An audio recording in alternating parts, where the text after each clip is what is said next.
with Jacob Hester and T-Bob Hebert. Yeah. Off the bench with Hester and T-Bob. Hey, they said I got to come off the bench. All-Star Toyota presents Off the Bench with Hester and T-Bob. Yo.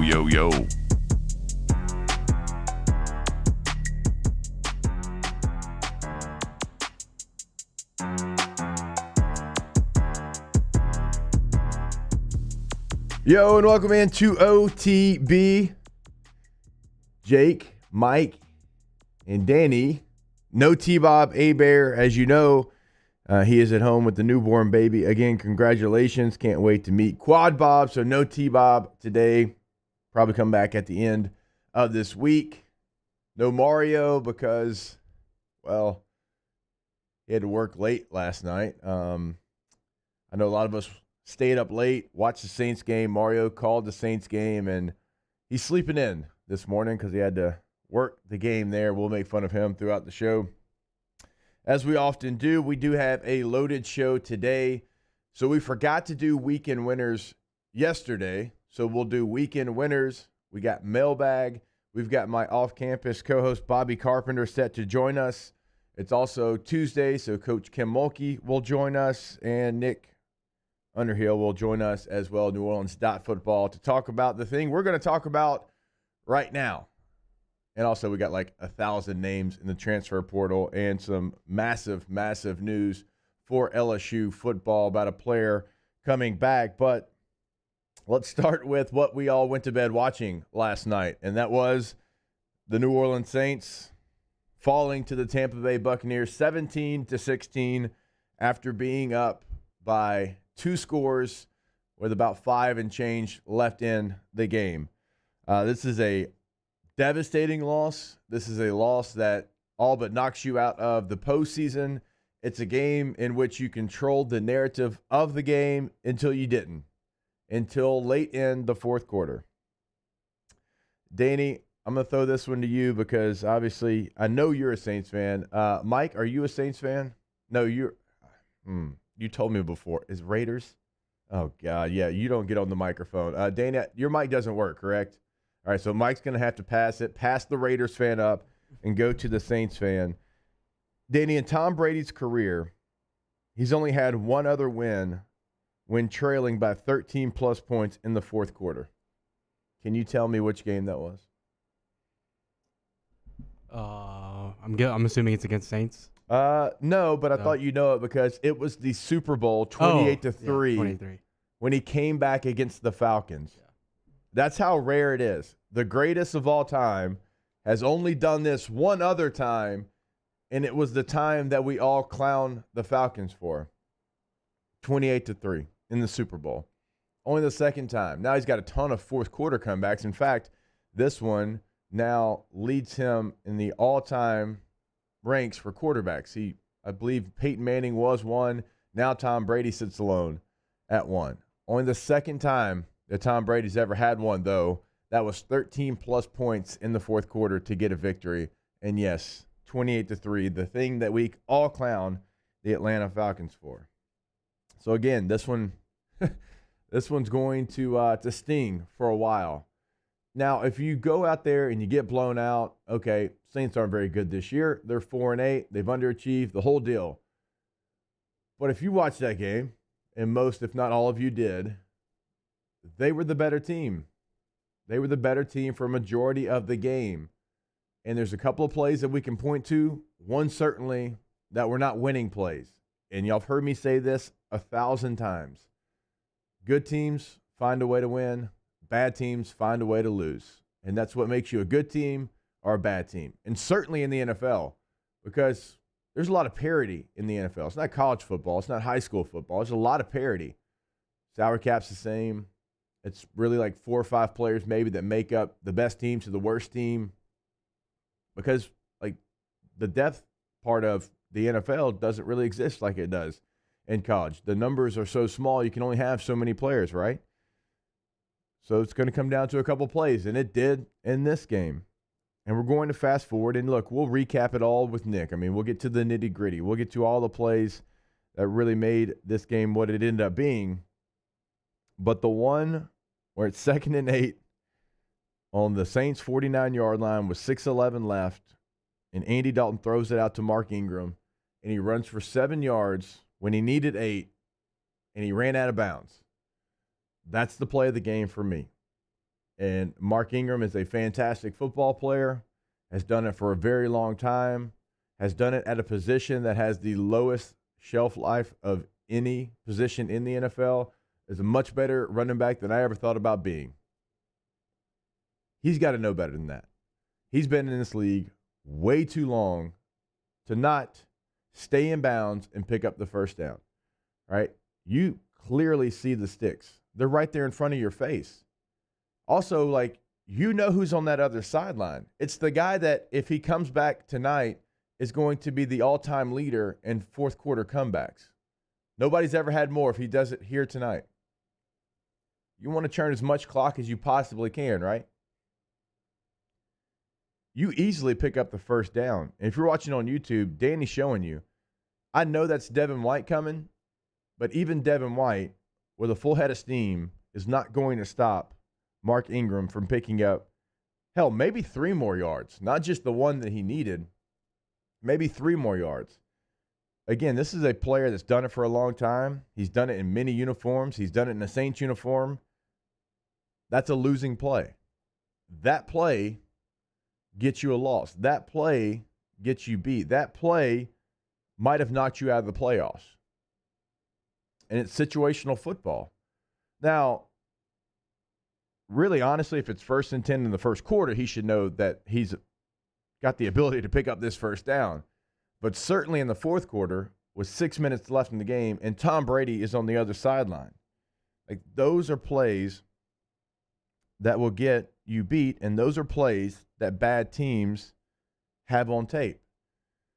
So this one, look, I mean, I'm watching this game. I'm going to be completely honest, and we had a bunch of stuff to get to, transfer portal, coaches on the move, big LSU news, and I was really excited. I'm like, man, the Saints, Danny, the Saints are going to win. We're going to sit here. We're going to talk about this one. It's going to be a good mood in the studio. They're going to have the same amount of wins as the leader in the South. Who knows what can happen? Maybe they can find a way in. They've got enough talent. If they can find a way in, they've got enough talent. Maybe they can get healthy. Maybe they can get some bodies back. And who knows? Maybe they can make a run. I know y'all get tired of hearing it, but I've been on the team that was 4-8, went 8-8, won a playoff game. It was a lot of fun. One of the most fun years I had in the NFL. I had a walk-off win in the playoffs against Peyton Manning and the Colts. It's one of the core memories I have of my career in the NFL. We weren't a great team, but we found a way. We had a lot of talent, a lot like this Saints team. We went through the injuries just like this Saints team, but you just never know when you have talent if it can come back. Now, I know the quarterback's not one-to-one, Andy Dalton and Phillip Rivers, but I'm just saying you had the talent to maybe do something special. And just the way they lost this game, and maybe it just symbolizes what the Saints season is. And now I've seen this too many times. A team that still had something to play for, a team that they fought. I'm not going to say they didn't fight. They fought, but you had something to play for. Now that thing that you had to play for was taken away. I think you have a 0.6% chance now to make the postseason. So what this team looks like over the next couple of weeks is going to be very important, in my opinion, if I'm a member of the Saints front office. Because if this team quits, that's troublesome for me. Because you have a head coach that's been around, right? They've been through the ups, they've been through downs, not as the head coach, but Dennis Allen's been on this staff. It's going to be a very important couple of weeks, in my opinion, for the New Orleans Saints. And as we're going around, we're looking at who did what. Tom Brady had to throw 54 passes in this game, and you only got to him one time. That's another troublesome thing. I thought Andy Dalton played about like Andy Dalton. It's like, 20 of 28, 229, a touchdown, did take care of the football, didn't have any interceptions. He got sacked twice. The running game was not there. You didn't probably expect it to be there. Tampa Bay, stingy when it comes to running backs. They're in the top 10 as far as what they give up to running backs per game. Mark Ingram was your leading rusher, 7 for 27. Alvin Kamara had 12 for 26. Taysom Hill only had 3 for 10. We talk about plays that win you games and plays that lose you games. I mean, Chris Olave had another good stat line, 465, but in this game he had his first drop of the year. And again, like when a game like this happens, you know what's on the line and you don't make the winning plays, troublesome's going to be my word that I use pretty much all day long, because that's the only thing that kept coming into my brain when I was watching the way that game unfolded. And you're sitting there and you're looking at, I mean, Jarvis Landry might be my favorite all-time LSU football player. And there was a moment when it looked like he was going to grab the touchdown. He gets one hand on it. I've seen Jarvis Landry make that catch 9 out of 10 times, if not 10 out of 10. Unable to come up with it. Bad teams find a way. So this season, for the small, maybe, see if we can, hope that we had going into last night, in my opinion, that's all gone. And now it's going to be, does this team fight or does it quit? Now, it's got a lot of fighters in that locker room. They have been a team that has fought for a very long time. But we'll see if this coaching staff can continue to have them up there and trying to be in games. Because we said it yesterday, they're not getting blown out. I think all but 2 of their losses were one-score games. Which direction they go here after this is going to be key, in my opinion. And again, we'll talk about it throughout the show. We'll talk about it with Nick Underhill, New Orleans.football. Just a devastating loss for the New Orleans Saints in a game in which you had, until the final 5 minutes of the game, you had a chance to maybe put it away with 6 minutes left. If you pick up that first down, you churn some clock. They're not going to have enough time to score that second touchdown. And a veteran player who's done it a lot in his career did not make that play. Not the only one that didn't make a play. We could point to other veteran players. Again, bad teams find a way to lose football games. All right, we'll take our first break of the show. When we come back, some better news, some good news. Not Debbie Downer here to start the show, unfortunately, like we had to with the Saints losing to the Buccaneers 17-16. We'll be back with that news here. It's OTB. Off the Bench with Hester and T-Bob. ESPN Baton Rouge, New Orleans, Alexandria, and 1130 The Tiger. All right, go to allstartoyotaofbatonrouge.com, allstartoyotaofbatonrouge.com. Buying, leasing, and renting, no matter what you're looking for, they've got you covered over at All-Star. If you're buying a new vehicle, we tell you all the time, you got the full fleet. Midsize, full-size SUV, sedan, hybrid, multiple trucks, Sienna minivan, you name it, they've got it, and you can customize it. You can get black on black on black in a minivan. Not a lot of people have that. T-Bob does. It's a murdered out mini, and people know it's T-Bob driving around town. Make a statement, right? If you want to lease, we lease the Highlander. It is perfect for me. It's perfect for the family. If you want to rent, if you're going away for Christmas, or if you have more family members coming in for Christmas and you need something bigger, you need something different than what you currently have, go check out the per-day rental prices over at All-Star. You can find all that information. The full fleet, again, is available. allstartoyotaofbatonrouge.com. Professional golfers John Peterson and JJ Colleen answer all your golf and life questions inside the new Drop Biscuit Studios podcast for the people. Download or subscribe today at dropbiscuit.com.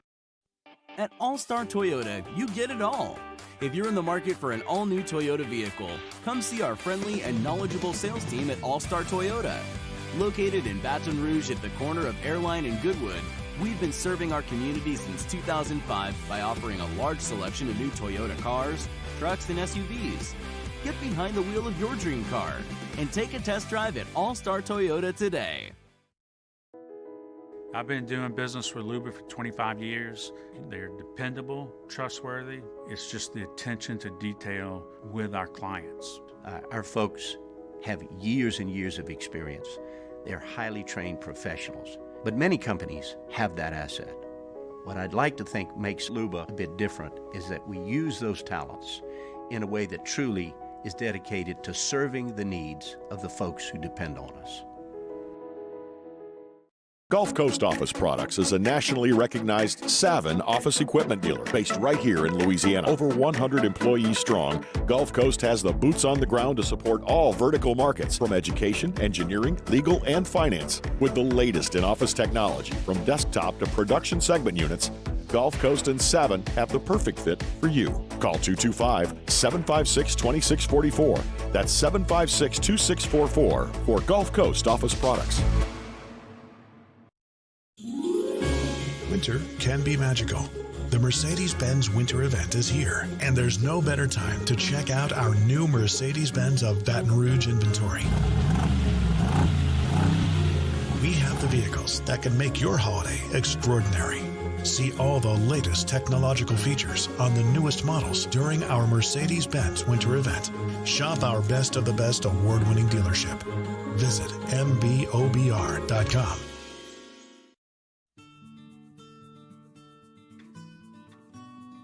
This is a house call. This is a follow-up appointment. This is a diabetes checkup.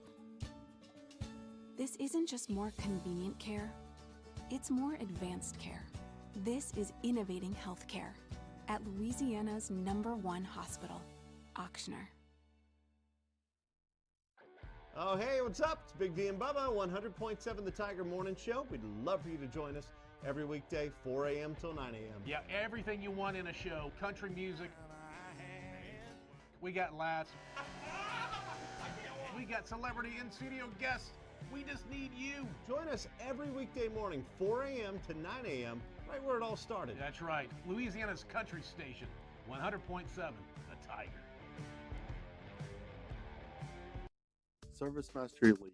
Jimmy Otta and Mike Delicano for the Tuesday evening edition of Game Time, presented by Bet Rivers. We're at Mike Anderson's on Lee, just off of Nicholson. That's Game Time, presented by Bet Rivers, 6 to 8 p.m. on 104.5 ESPN Baton Rouge.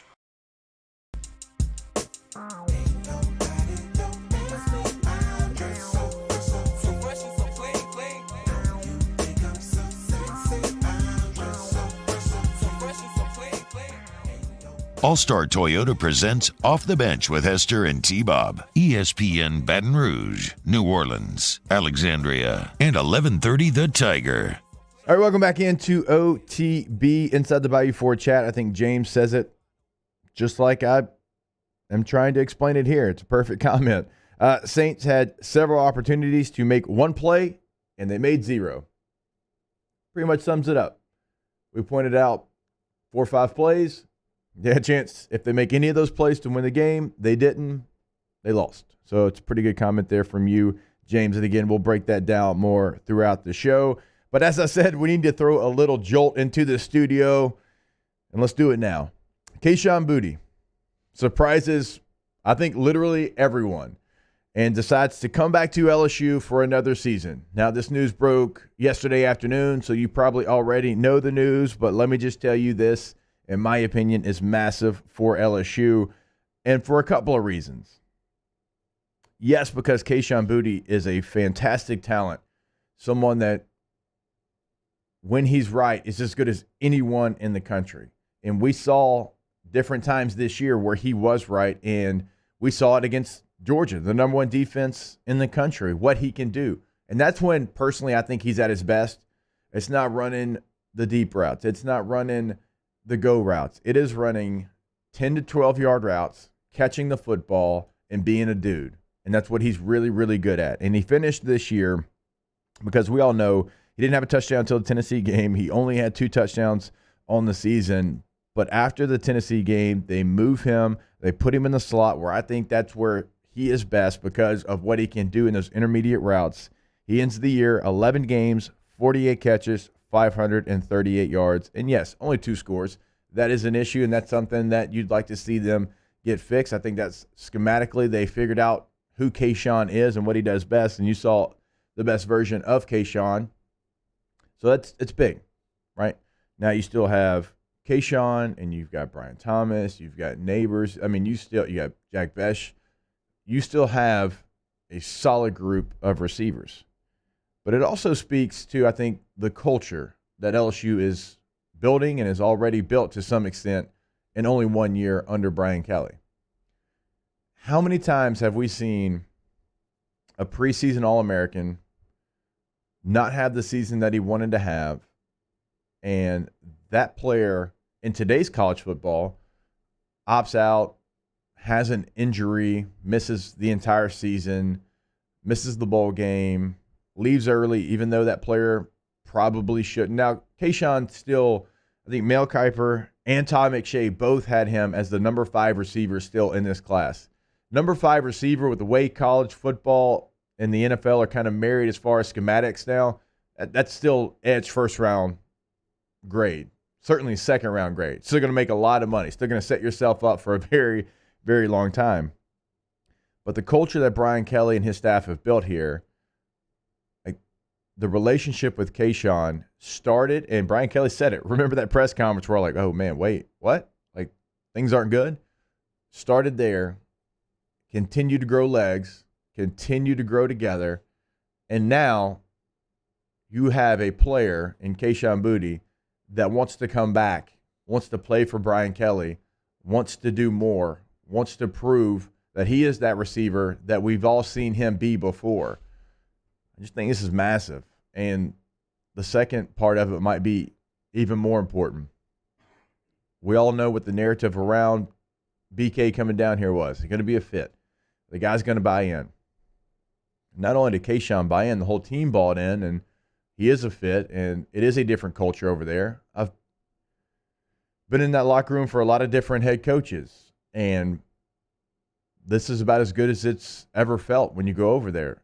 Like they always talk about alignment, and we kind of laugh at it. We kind of pointed out how many times they say, well, there is that, right? And something like this, like Keyshawn Boutte coming back, I think that proves that. So we wondered what this season was going to do for the future of LSU football because it happened unexpectedly. We didn't have LSU in this spot, and now you get to a championship game. You didn't have it go your way. You lost 50-30. I understand that. But one of the things that was so bright to me, that shined so bright you can't deny it, was their effort in that game, them being locked in together, and then you get this news. It just, to me, it feels like it is a massive, massive. It just points to everything that I think that they're building over there, and it points to the culture and all the traits and everything. Like, you might think that's coach speak, but it feels real. And this is one of those things that makes it feel like it's real. Now, the transfer portal is hopping. I mean, you had at one point yesterday, when I think we were doing the morning show, or I was doing it yesterday, it might have been like 300 players were in the portal. And then right when I'm getting ready for off campus, it was 400 players in the portal. By the time we got to hour number 2, it was 550 players in the portal. By the time we wrapped up yesterday's show, we finished at about, we were at 450, 750. And I was like, let me check one more time before we all sign off here. It was 770 players in the portal. So there might be, and there might be LSU players that end up going in the portal. Certainly there will be. But in a day and age when it is damn hard to keep not only a player, but certainly a star player that didn't have the year that they wanted to have, it speaks to the culture, in my opinion. And that is massive. I think that is something that, you're not quite sure how it's going to work out. And to see this, I mean, it's bigger than just the star player coming back. And, I mean, look at, 6 ACC quarterbacks, 6 that were starters, 3 that were preseason all-conference are in the portal. I mean, off the top of my head, you got Armstrong from Virginia, you got Sims at Georgia Tech, you got DJU at Clemson, Dracovic at Boston College, who's already decided to go from Boston College to Pitt. You got Devin Leary. Devin Leary was a first-team All-ACC guy. NC State doesn't have an awful year, and Devin Leary is now in the transfer portal.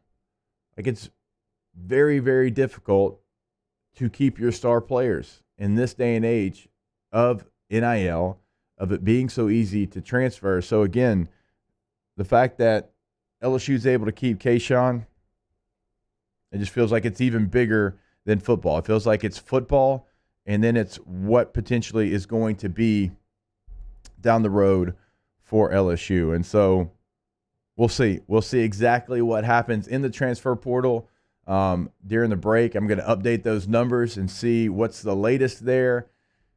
I mean, I told you yesterday, you got Cade McNamara, who started a college football playoff game for Michigan last year, is now the quarterback at Iowa. I mean, within the Big Ten, within his own conference. So the portal is exactly what we thought it would be as soon as it opened up. It opens up yesterday. It is exactly what we thought it was going to be. I mean, Keaton Slovis is the other quarterback in the ACC that I didn't mention. I mentioned 6 quarterbacks. Keaton Slovis goes from USC to Pitt. Jurkovec goes from Boston College to Pitt.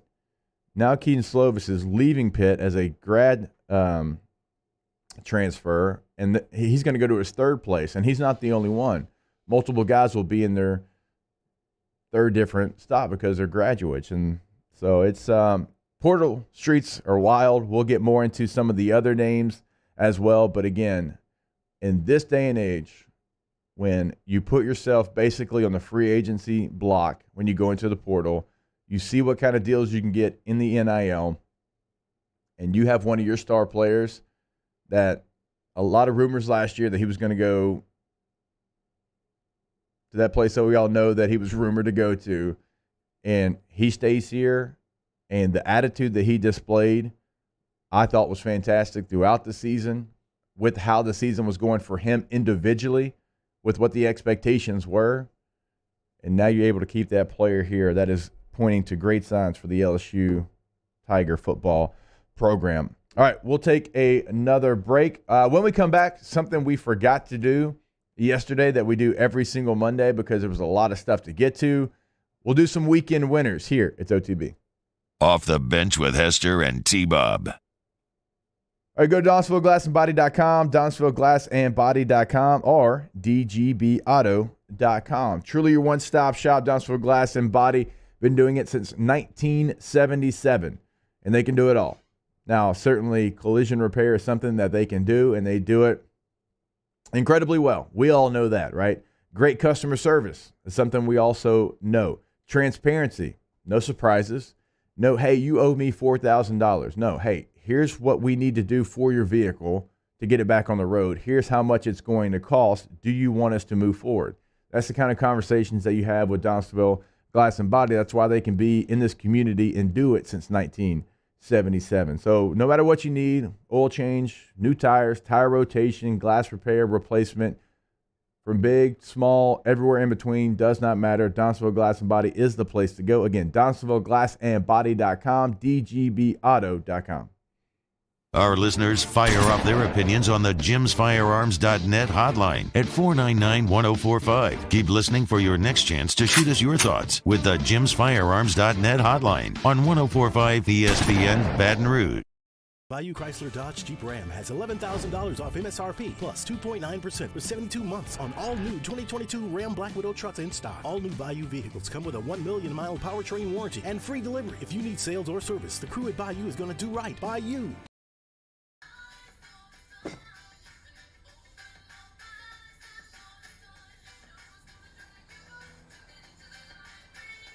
Miller Lite has more taste and only 1 more calorie than Michelob Ultra. It's no secret. The best oysters in Baton Rouge are at Jolie Pearl Oyster Bar. Enjoy mouth-watering South Louisiana flavor and oysters from all over the country. And don't forget our nightly drink specials.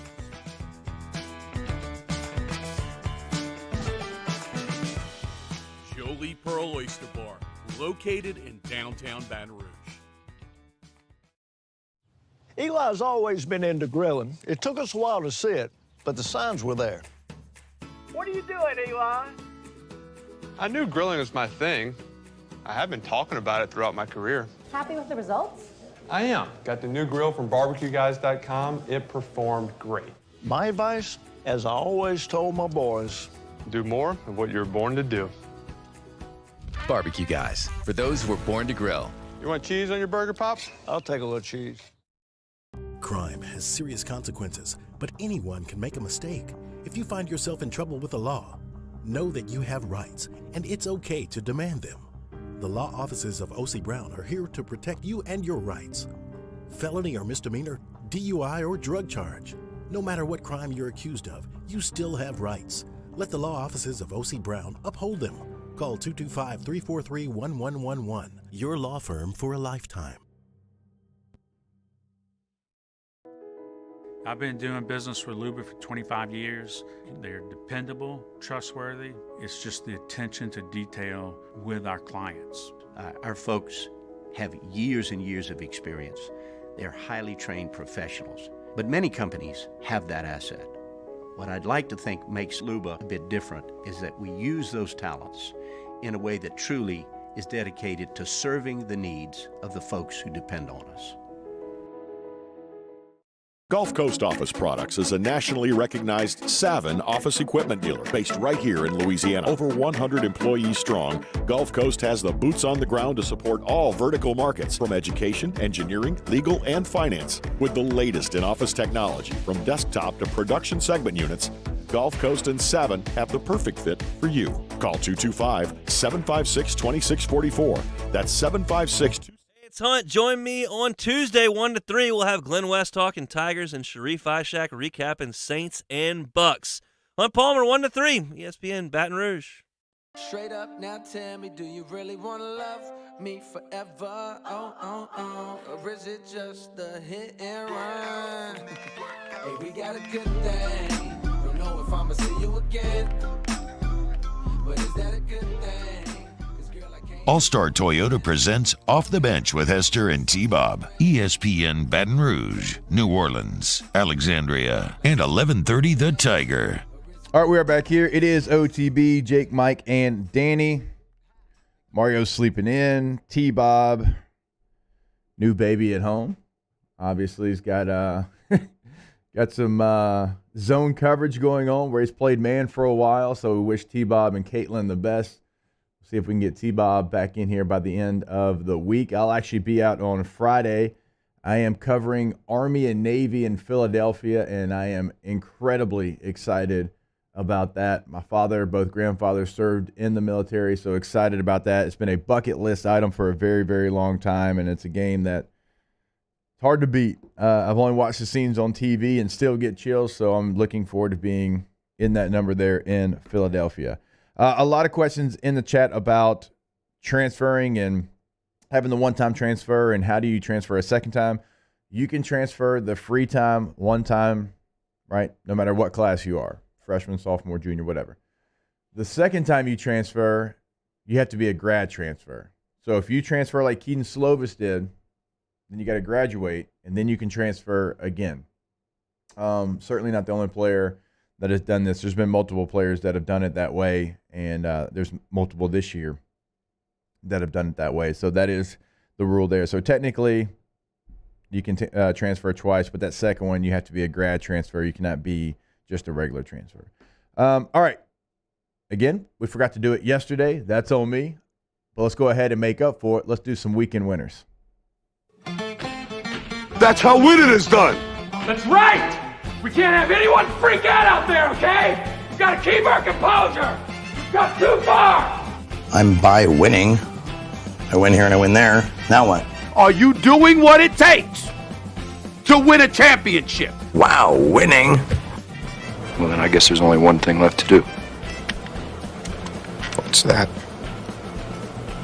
Win the whole thing. All right, weekend winners. I'm going with Max Duggan, TCU quarterback. Look, I say it all the time, too gritty to be pretty. That is Max Duggan. My man went out, and they lost the game. I understand that. But if you watch that game and you weren't impressed by his effort, he gave you every ounce of everything that was in his body to try to win that game for TCU and falls just short. But his coaching staff fell short when they didn't have the ball in his hands with the game on the line. He has shown you multiple times. He was going to will his team to victory that day. You didn't allow him to because of, look, and I love Sonny. I know Sonny doesn't call the plays. Lincoln Riley's brother, Garrett Riley, calls the plays. That is not you.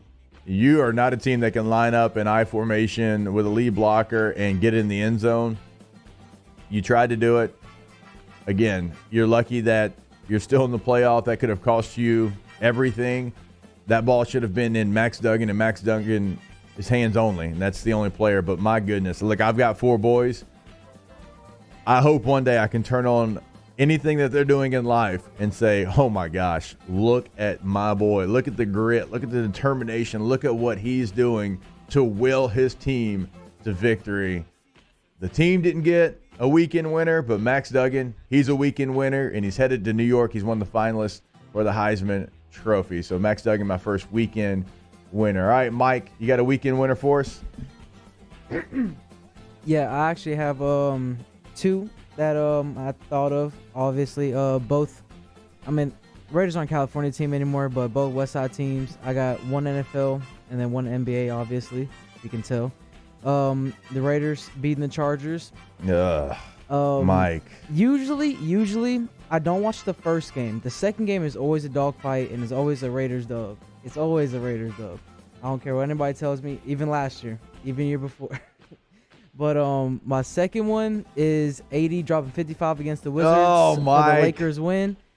Hey, back-to-back dubs. I can't complain. So Mike came on the show. First weekend winner. He went against my Bolts. The Raiders were his first weekend winner. And then his second weekend winner, he goes against every single one of y'all in the chat and maybe everyone listening and goes Anthony Davis from the Lakers. Hey, the funny thing is my mom is a Chargers fan, so you got somebody in my family that's, Okay. Relatable to you, I guess. All right, Mike. The bumper music's been fantastic, so we'll let you slide on your 2 weekend, air quote, winners. Danny, you got any weekend winners for us? I know you're going to have to share the microphone there with Mike. What's your first weekend winner, Danny? First weekend winner goes out to Tulane. Nice. All the way going to the Cotton Bowl. Huge for the program in New Orleans. And, massive win over UCF. Students storming the field. Good look for Tulane. And It was. Yeah, looks like they had the best success in college football in the state of Louisiana. All right. Are you and Mike trying to get kicked out? No, I'm not trying to hate. I'm just saying, like, Are y'all it's trying to factual. get kicked out? Are y'all It's trying to factual. get asked to kindly leave? I mean, you're close. ULL, by the way, in the Port City Independence Bowl, shout out. No, look, Tulane, fantastic season. When you look at Tulane football history, obviously, you go way back, there was a ton of success. Now, they were independent for about 30 years, and so, like, conference championships, I know it's not the best metric to use for them, but they won the SoCon in 1925, 29, 30, and 31. They won the SEC in 34, 39, and 49. From 49 all the way up until 1998, when they won the Conference USA, there was no conference championships because, they were an independent and didn't have their best football seasons. But this is their first conference championship since 1998. They get it done there in the American. And I do think it's important they did it while UCF, while Houston, and while Cincinnati were still in the conference. The Americans losing those teams, you're bringing teams in from Conference USA that good teams, certainly not on the level of the teams that you're losing. And so for Tulane to not only win it while those teams were in the conference, but to do it by beating all 3 of those teams as well, it feels like that is something that Tulane certainly can hang their hat on. Now it's, what do you do with this? Because you won it in 98. You went undefeated with Sean King. You go to the Liberty Bowl, you win that. You didn't do anything with that. Now this feels bigger. Even though you're not undefeated, you're now going to a Cotton Bowl against USC, a team that was on the verge of winning the Pac-12. If Willie Fritz and Tulane, by the way, Willie Fritz staying is massive. If they get a victory against USC in the Cotton Bowl, what do you do with it? Because you're in one of the most talent-rich states that we have in high school football. We all know that. Can you recruit? I don't want to say leftovers. That feels incredibly disrespectful. The guys that LSU doesn't target, can you get some of those guys to come to Tulane? I know there's some admissions hurdles that you have to go through, and over, I should say, at Tulane. I understand that. But can you go into East Texas? Can you go into Mississippi? Because I feel like you can. And I know you got a hell of a ball coach there in Willie Fritz. And so Tulane, if done right, can really capitalize off what they've done this year. Weekend loser for me. By the way, Mike, you can do weekend losers. That is something that is available. Danny usually starts with a weekend loser. I'm going to go weekend loser here. Cincinnati, after they lost Luke Fickell, I felt like they had a real opportunity to go get a really solid coach. A coach that maybe was like Cincinnati's done in the past with BK, with Luke Fickell, with D'Antonio. I mean, with others. I mean, they've done it in their past. And they go and they get Scott Satterfield from Louisville, who was 25-24 at Louisville. Now, he was 47-16 at App State, but it felt like he was on the hot seat at Louisville. Now, he might have played his way off of it a little bit this year, and these schools are 100 maybe miles from each other, but they go and get Scott Satterfield. And I'll be honest, if Cincinnati and Louisville were matched up against each other during his time as the head coach of Louisville, I think Cincinnati would have been favored probably every time. And so this move never really made a lot of sense when I saw it come across the wire. I mean, you're talking about coaches like Coach Prime and Jim Leonard and even LSU's defense coordinator, Matt House, were attached to this. So I'm a little bit surprised Scott Satterfield gets the nod there at Cincinnati. Danny, Mike, you have any weekend winners, weekend losers? I'm going Brother Martin. Brother Martin High School in New Orleans defeated Karen Co., and now they're headed to the Dome to face John Curtis. So, shout out Brother Martin. I felt like y'all were pretty quiet on that yesterday. I didn't find that out until Ken Trahan mentioned Brother Martin. You and Mario, two alums. I didn't hear one word from y'all about them getting the dub. Karen Crow, they take care of business there. Now they face John Curtis. John Curtis got the best of Catholic High. We were getting the scores. We were in Atlanta, but we were getting some of the scores. Some of them, I mean, Dunham, huge win against U High. There was a lot of great high school football action, but yeah, nothing from the Brother Martin guys. So. Also, what's crazy is that on the same day that Brother Martin's going to play John Curtis is the same day they won their only state championship in 1971. Brother Martin's won one? Yeah. That's surprising. I'm 90% sure of that. But yeah. Oh, you got the paper up there. Oh, man. Who'd they beat? Crusaders Knights meet for... Do we know who that was? I don't know. I'm guessing... Read the article. I can't read that. It's too small. Can't squint up there. All right, you let me know. Oh, I forgot about this. Haney, I got to do it. I got to do it to you, Haney. Weekend loser, Charles Hannegriff. We're at the airport coming back. Me, Haney, Moscona. We traveled together. And, well, you know, our first flight, they had us leaving Atlanta like at 2 p.m. So we're going to have to like sit in Atlanta all day, check out of the hotel, find a bar to saddle up to, watch some of the NFL games. And then we had like a 2.5 hour, 3 hour layover in Charlotte. Wasn't a direct flight from Atlanta to New Orleans. And we're like, what in the hell's going on here? Going to fly back to New Orleans, like get back at 8 o'clock and then drive to Baton Rouge. Awful, right? So Thursday when we get there, we rebooked some flights and they left incredibly early, like 7 a.m. from Atlanta. And my man Haney was getting on me and Moscona because we had check-in bags. Like we checked our bags in because we were there Thursday, Friday, Saturday. Multiple shows, multiple things to do, fanfare appearance, dinners that you wanted to go to with the same people. Can't be wearing the same outfit 3 times in a row, right? So we checked a bag. You know, he had some fun with it. Talked about 2.5, 3 day trip, checking a bag. Well, we go through airport security, right? And we put our bags on there, and the line was kind of long. It was kind of early in the morning, and Hanny had a laptop bag and he had a suitcase. Well, Hanny goes through security. He's behind us, and he goes through security. We're all walking. We get on the train. We get to the gate. We're ready to fly. We got about 25, 30 minutes until our flight leaves Atlanta for New Orleans. And all of a sudden, Hanny realizes the carry-on suitcase that he had with him for this trip, he just left it. He just left it on the belt at airport security. Totally forgot that the one bag that he had his whole trip, he forgot on the belt at airport security. And so Hanny, and if you know Hanny, he panicked a little bit. He runs back, can't find which security terminal we went through, and loses his bag because we had, again, about 30 minutes to get on this plane and head from New Orleans to Atlanta.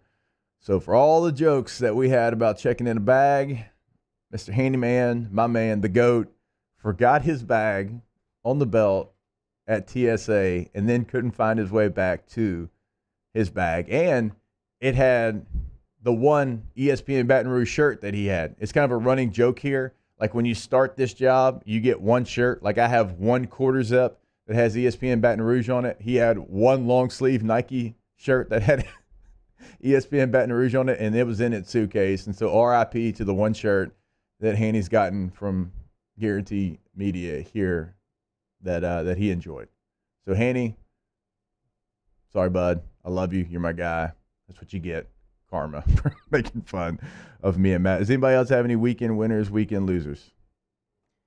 I would be. I'm reading the comments, and I will be petty and say Saints, but I'm not. I'm gonna go with our divisional rivals, the Chiefs that lost to Joe Burrow, because I gotta show some LSU love, but that's the only love I'm gonna show.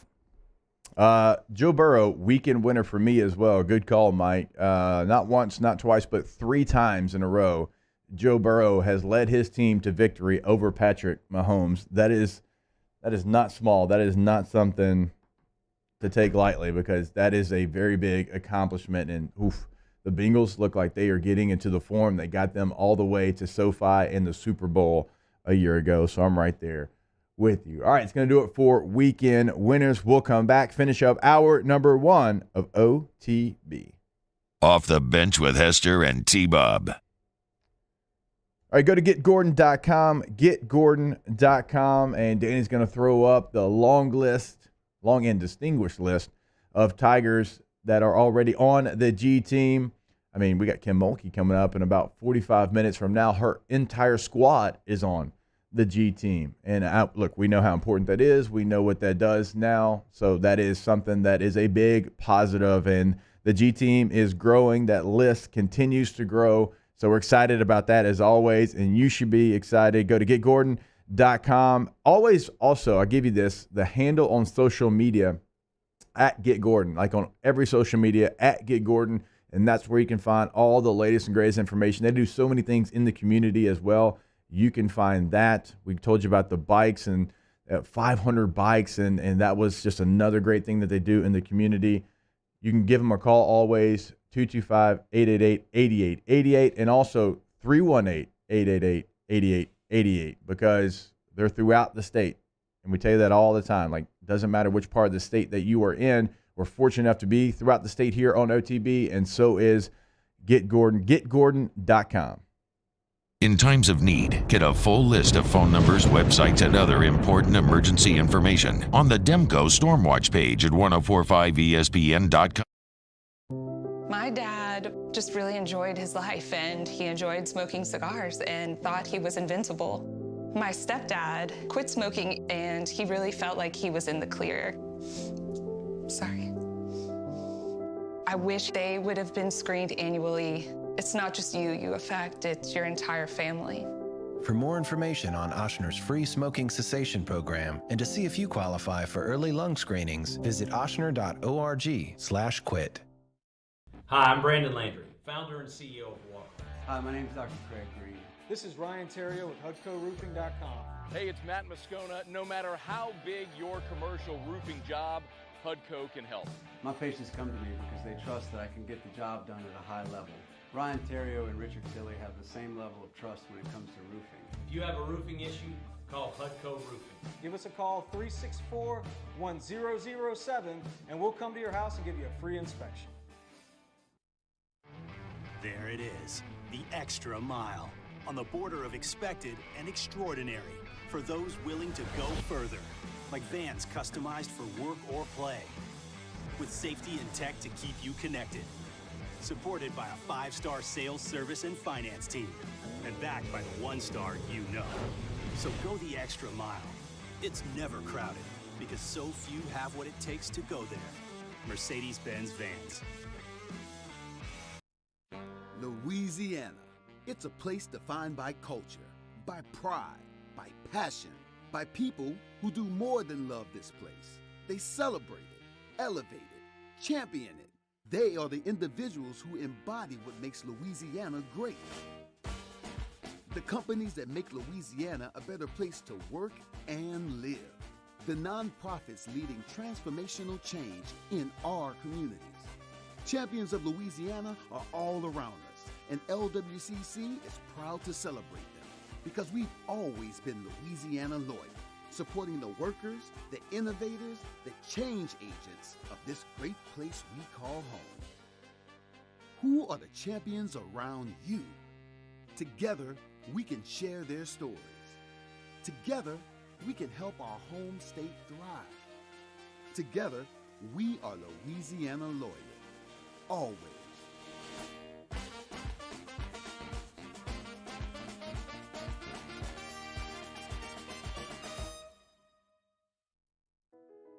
I've been doing business with Luba for 25 years. They're dependable, trustworthy. It's just the attention to detail with our clients. Our folks have years and years of experience. They're highly trained professionals, but many companies have that asset. What I'd like to Matt Moscona inviting you to join us for Tuesday's AFR, presented by Insurance Network of Louisiana. The first domino has fallen. Keyshawn Boutte returning for his senior season. We'll have the latest out of the portal, and we'll recap Saints Bucks. Join us, 104.5 ESPN Baton Rouge.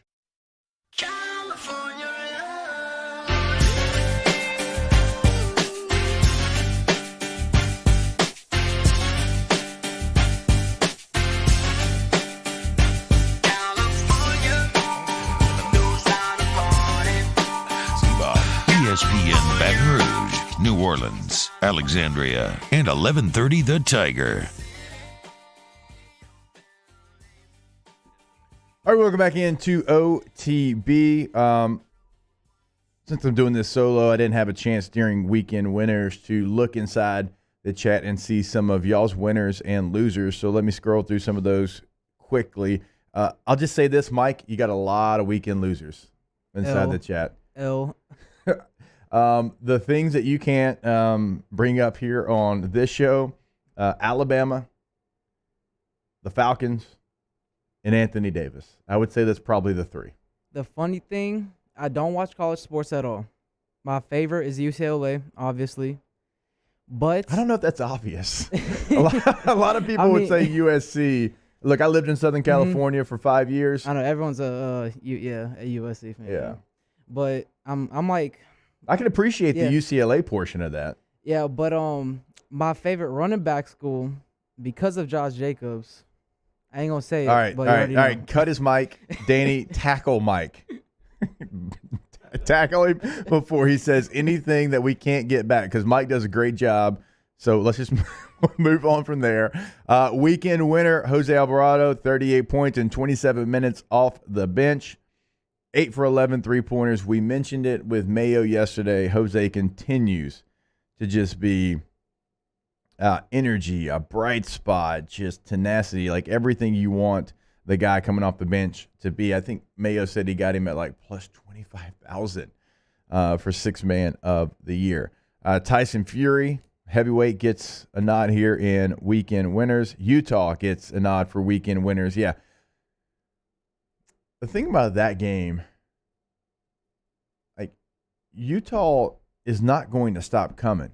They're going to continue to lean on you, hit you, make you feel their presence, impose their will on you, and there's not a damn thing you can do about it. And USC's just not built for that. USC's like, all right, that's enough. And that's when Utah's like, no, I'm coming. I'm going to continue to come, and I'm going to come again. And that is who they are. That is who they're going to be, and that's why they've been as successful. Now, they always have some head-scratching losses, but one thing that you're not going to say that they don't have is physicality. T-Bob, yeah, absolutely. T-Bob and Caitlin, weekend winners for sure.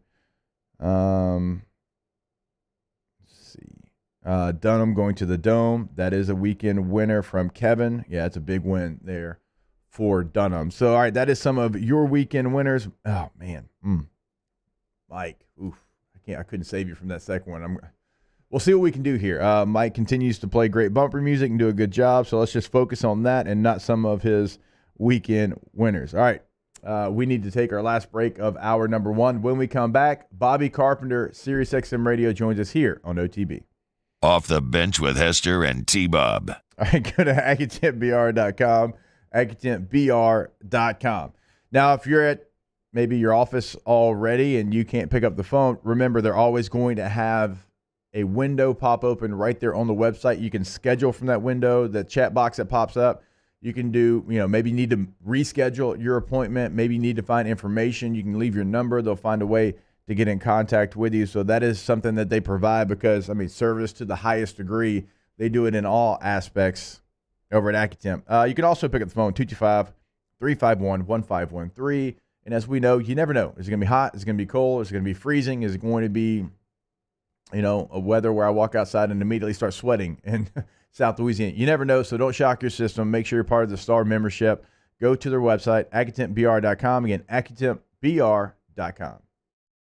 Bayou Ford has the new inventory to get you in a new Ford truck or SUV today, or customize your next vehicle just the way you want it. All new Bayou Ford vehicles come with a 1 million mile powertrain warranty. The crew at Bayou Ford is going to do right by you.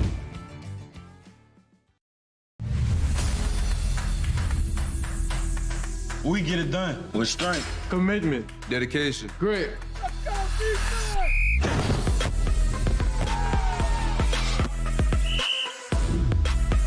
We get it done With passion for our fans. and love for our community. We are the Tigers. Get it done. Let the values of the purple and gold be in your starting lineup this season. And as always, get it done.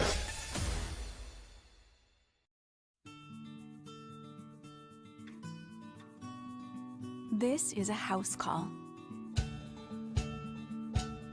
This is a follow-up appointment. This is a diabetes checkup. This isn't just more convenient care, it's more advanced care. This is innovating healthcare at Louisiana's #1 hospital, Auctioner.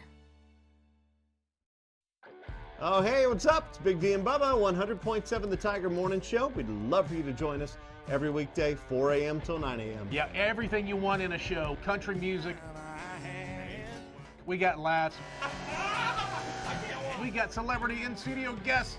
We just need you. Join us every weekday morning, 4 a.m. to 9 a.m., right where it all started. That's right. Louisiana's country station, 100.7 The Tiger. Service Mastery Elite create clean, disinfected work environments. As a local business, we take pride in serving the New Orleans and Baton Rouge areas. Our cleaning protocols follow CDC and OSHA standards for healthcare settings, offices, senior living, restaurants, and industrial plants. Contact Service Mastery Elite to get your operation ready for reopening with germ disinfection cleaning. Service Mastery Elite, the trusted choice in professional cleaning since 1996. It's no secret, the best oysters in Baton Rouge are at Jolie Pearl Oyster Bar. Enjoy mouth-watering South Louisiana flavor and oysters from all over the country. And don't forget our nightly drink specials.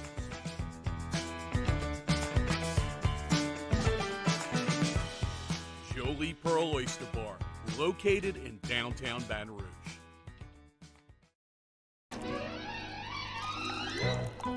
Le posso offrire un caffè? Andiamo Call Mr. Electric today for electrical repairs, upgrades, and installations.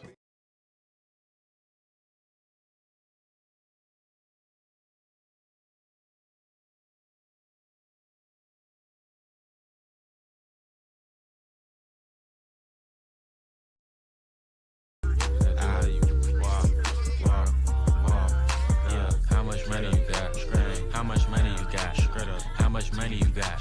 How much money you got? How much money you got?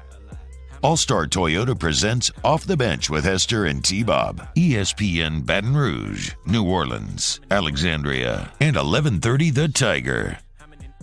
All right, welcome back in. Hour number 2 of OTB. Jake, Mike, and Danny. Mike's here at least for a little bit longer before the chat comes and takes him out of the studio for his list of weekend winners. Mike, again, we love you. Great job. Continue to do so. All right, let's go to the phone lines. My co-host on Off Campus, most days on SiriusXM, ESPNU Radio, Channel 84, Bobby C., Big Ten Bob, Buckeye Bob, all the nicknames, joins us now. Bobby Carpenter. Bobby C., what's up, man? Oh, not too much, Jacob. I know you were excited this morning to learn that the transfer portal had cracked over 1,000 players in day one. Slid back, I heard, to like 991. But I know you're all over that thing and just excited about where we're at as a society right now. I'm just glad that you're not in the transfer portal. I was worried that you had decided you had at least one more year of eligibility left and you were going to decide to come out of retirement because, Bobby, I was telling our listeners when you and I started the show yesterday, it was at like, 400 maybe, and then it got to 550, and then we had our guy Bill Bender on. He's like, it's like at 770 right now. So we set the over-under at 750 like early in the show, and let's just say that we lowballed it a little bit. Jeez, we lowballed it big time. And what I didn't anticipate, Hester, was guys who were starting players at good schools who were getting in the transfer portal, like starting offensive lineman at Bama, 6'7" ACC starting quarterback, Spencer Sanders at Oklahoma, all of these guys who are having successful careers already and seemingly coming to the end of their college career and decide, hey, I've had good success here, but I want to go somewhere else, even though I'm kind of the leader of the team and we have a pretty good squad. Like, everybody anticipates the backups and guys who maybe aren't playing to get other opportunities, but I don't think what people anticipated, with NIL and transfer portal and all this different stuff was how this stuff would all commingle, and it's just kind of saddening to see right before the bowl games, guys going to transfer, and you're not going to play in your bowl game this year with the new team, and I don't know how all the heck that stuff's going to work. Yeah, as of 10 p.m. Eastern time yesterday, there were 9 schools, Bobby, that had 10 or more players enter the transfer portal, with Colorado State and Louisiana Tech leading the way with 15 players each. Oregon and Arkansas each had 13 portal entries, with Alabama, Maryland, and Virginia Tech each having 11, and Texas A&M and Kent State each had 10. And so that's also a surprise. Like, Oregon had a pretty good year, 13 players in the portal. Alabama having 11, like, that feels like it's big news. Like, we expected A&M to have 10, maybe a dozen, maybe 15. I'm surprised Alabama with 11, and you mentioned it, including some starting offensive linemen, some guys that were the former number 1 overall player at their position. That, to me, has maybe been the most surprising. And so is the list that you threw out there, Hester. I mean, it wasn't like it's all schools from this region, or it wasn't like, hey, it's all big schools or small schools. I mean, you've got Bama, you've got Kent State, you've got Louisiana Tech, you've got Oregon. I mean, it's all over the place, like Arkansas. So just trying to wrap your mind around it. And I've said this about transferring. Listen, there's a time and a place where that's appropriate. And I'm never going to begrudge a kid an opportunity to move and improve their situation.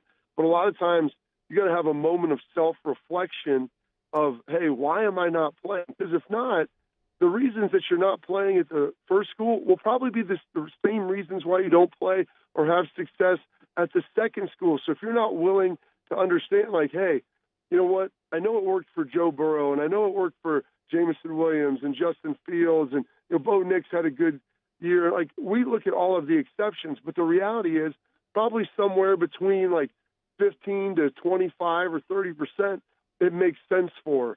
But the rest of the guys, you're just taking your issues to a new place that are only going to still be there, and you're going to not be able to get on the field for the same reasons. Yeah, and you and I were talking about it yesterday. transferring used to be for guys that felt like they needed an opportunity, guys that felt like they were behind someone that either they couldn't beat out or they weren't going to have the opportunity to beat out. Like, that's been the most surprising thing, and I guess I should not have allowed it to surprise me because of the NIL portion of this. It's like guys that have been at their program for years, who have been stars at their – I mean, you were surprised yesterday. You had not seen it yet. Devin Leary at NC State, an all-conference first-team preseason player. He had a C on his jersey. And NC State had a pretty decent year. Now, they didn't have the year that I predicted that they would have, but like that's the names that you're seeing, guys that have been at this school, been a captain, been a leader, and they're playing, but now they're putting themselves into the portal, and it's free agency. They're about to see which school is going to pay the most for their services. That's probably the thing. Like, listen, I believe guys they should be able to earn, be able to do all those things. Just to me, like when you're nominated captain by your teammates and you get a C on your jersey, like that means something. It means that you're a leader, and being a leader sometimes means you have to sacrifice things that other people don't. And it may not always be for your benefit, it may not always be for your best interest, but people view you differently than others. You're held in higher esteem. You're held to a different standard, and that just to me is like that. Sports at its genesis, whether we're talking, Hester, about coaching our boys in flag football, or you're talking about, middle school or high school or even college, like there's still the developmental process of young people. And, I know these guys are young men. I don't feel like they're always getting the best advice. And everyone says, well, listen, they're grown, they can do this. I look at some of the decisions I made when I was 19, 21 years old. I mean, I was barely functioning as an adult in a framework where you're playing college football and you have a lot of help. I can't imagine if I had the ability to make some of these life-altering decisions. And I had great parents. My dad played college football. I played in the NFL. Like people that have gone through these things that would be able to help me. But it's just wild to kind of think that, these guys, I don't know the guidance that they're getting, Hester. I think that's the thing that's really scary. Catching up with Bobby Carpenter here on OTB. Bobby, as we move on, how bad do you want to see Coach O be the coach at UNLV? Yeah, I want to see Coach O coach anywhere. I love him. He's a great soundbite. He's entertaining. I know he loves ball. I know he loves his players. I know things got a little sideways there at the end of his tenure with LSU. Like, all of those things can be true, and I still think, like, he can provide a positive impact to young people and develop some guys. And, you take him and his little severance package he got from LSU, you throw him out there at UNLV. I mean, he's going to have a good time.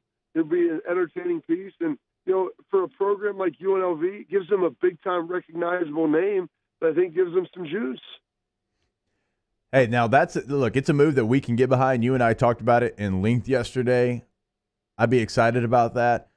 So we do a segment also, though, if we're keeping in the coaching world. We do weekend winners and losers, and one of my losers was Cincinnati football because Scott Satterfield, to me, was not the right choice. You had a chance to hire some really good football coaches that I think could have helped your program continue to grow, and I just don't think that was the one, and I know you're not a huge fan of it either.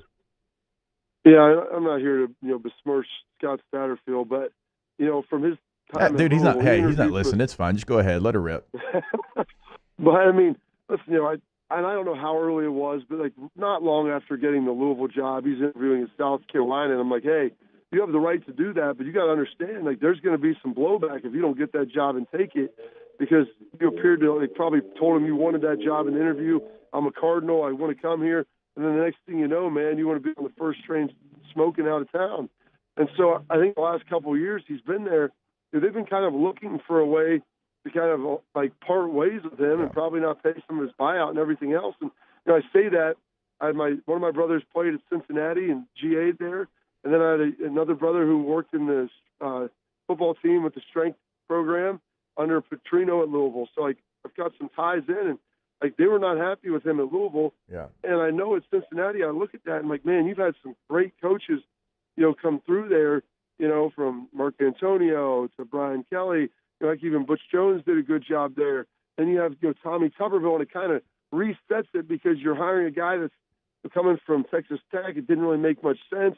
You have to have a regional understanding of that place. You have to sell the program to the city. Like, there's a lot of things. And then you get Luke Fickell, and he does a great job. And I feel like this is kind of setting it back when you could have, had a guy like a Gino Guidugli who played there, who's your offensive coordinator.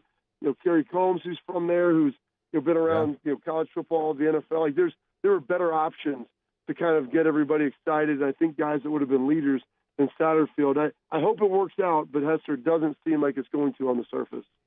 All right, something that did work out, Bobby, was Ohio State found their way into the college football playoff. We now know who is in the CFP: Georgia, Michigan, TCU, and Ohio State. So when you see your Buckeyes getting there at number 4, and Smith and Jigba headed to the draft, going to be out for the CFP, probably not a surprise to you or anyone around Buckeye Nation. But when you look at the matchup, when you see Ohio State versus Georgia, you saw that LSU just threw for over 500 yards against Georgia with 2 different quarterbacks. Like, does that change your opinion maybe of what C.J. Stroud could do against this Georgia defense? I think CJ has the ability to have success, and they've got really talented receivers at Ohio State. But the reality is, and you listen to Kirby Smart, and we heard him right after the college football playoff selection. He's like, the winning in college football, winning in football in general, coming down to winning the line of scrimmage on both sides, not turning the football over, winning in the red zone. If you do those things, you're going to generally have success. And so, you can throw it, but you got to protect. And so, CJ's going to have to make sure he's getting protection up front. Probably going to have to run it a little bit. The Georgia front seven is really good. I think the weakness of their defense would be their secondary, but it's not like they've got bums running around there. It's just you would have to be able to get to them and take advantage of that. And it's much easier said than ultimately done. And then, on the flip side of it, you got to stop a pair of really talented tight ends, running game, and a Heisman Trophy finalist at quarterback. So they're a very complete team. There's a reason why they won it last year. There's a reason why they've basically been in control of everything this year and being number 1 for the majority of the season. And it'll be a tall task. And by the way, it's going to be in their backyard in Atlanta. So, it's not going to be a very friendly environment for Ohio State. Is it capable that they win? Yeah, but they're going to have to go in and execute and play a really, really clean game to have a shot to try to win one in the fourth quarter.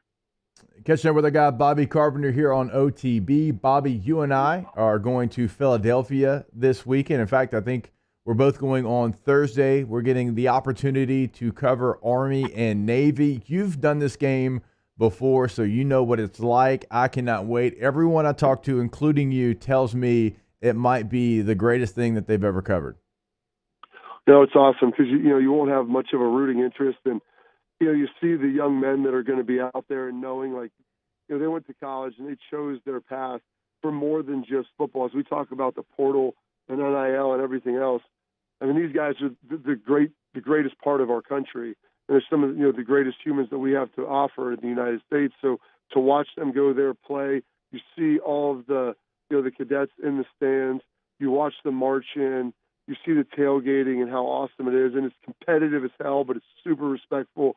Like, it's just all the good parts of our society, and it's a little nostalgic, and it's a little bit of a throwback. And I know your dad having served, like that's something that's awesome, and it's such a great reminder about all the positive things we have in this country and all the freedoms we have. So seeing that, I know I'm bringing my 13-year-old son. He's excited for it. My father-in-law served in the Navy, so he gave him like his pea coat he got when he got enlisted, and he's going to probably wear that to the game, even though it's a little big. So it's going to be a pretty cool thing, man. It'll be an emotional experience for you. I promise you that. Yeah, I'm looking forward to it. That is something that is on the bucket list, and finally get to check that off coming up this weekend. Bobby, I apologize if we haven't talked any Lord of the Rings. I know last time you hopped on with T-Bob, that was kind of the main topic of the conversation. I enjoy Lord of the Rings. I have not watched the Amazon series just yet. I mean, like, you and I do radio almost every afternoon together. By the time we get done, we got to coach the teams. We got to do the whole deal. I haven't had the opportunity to sit down and watch it, so I do apologize for that.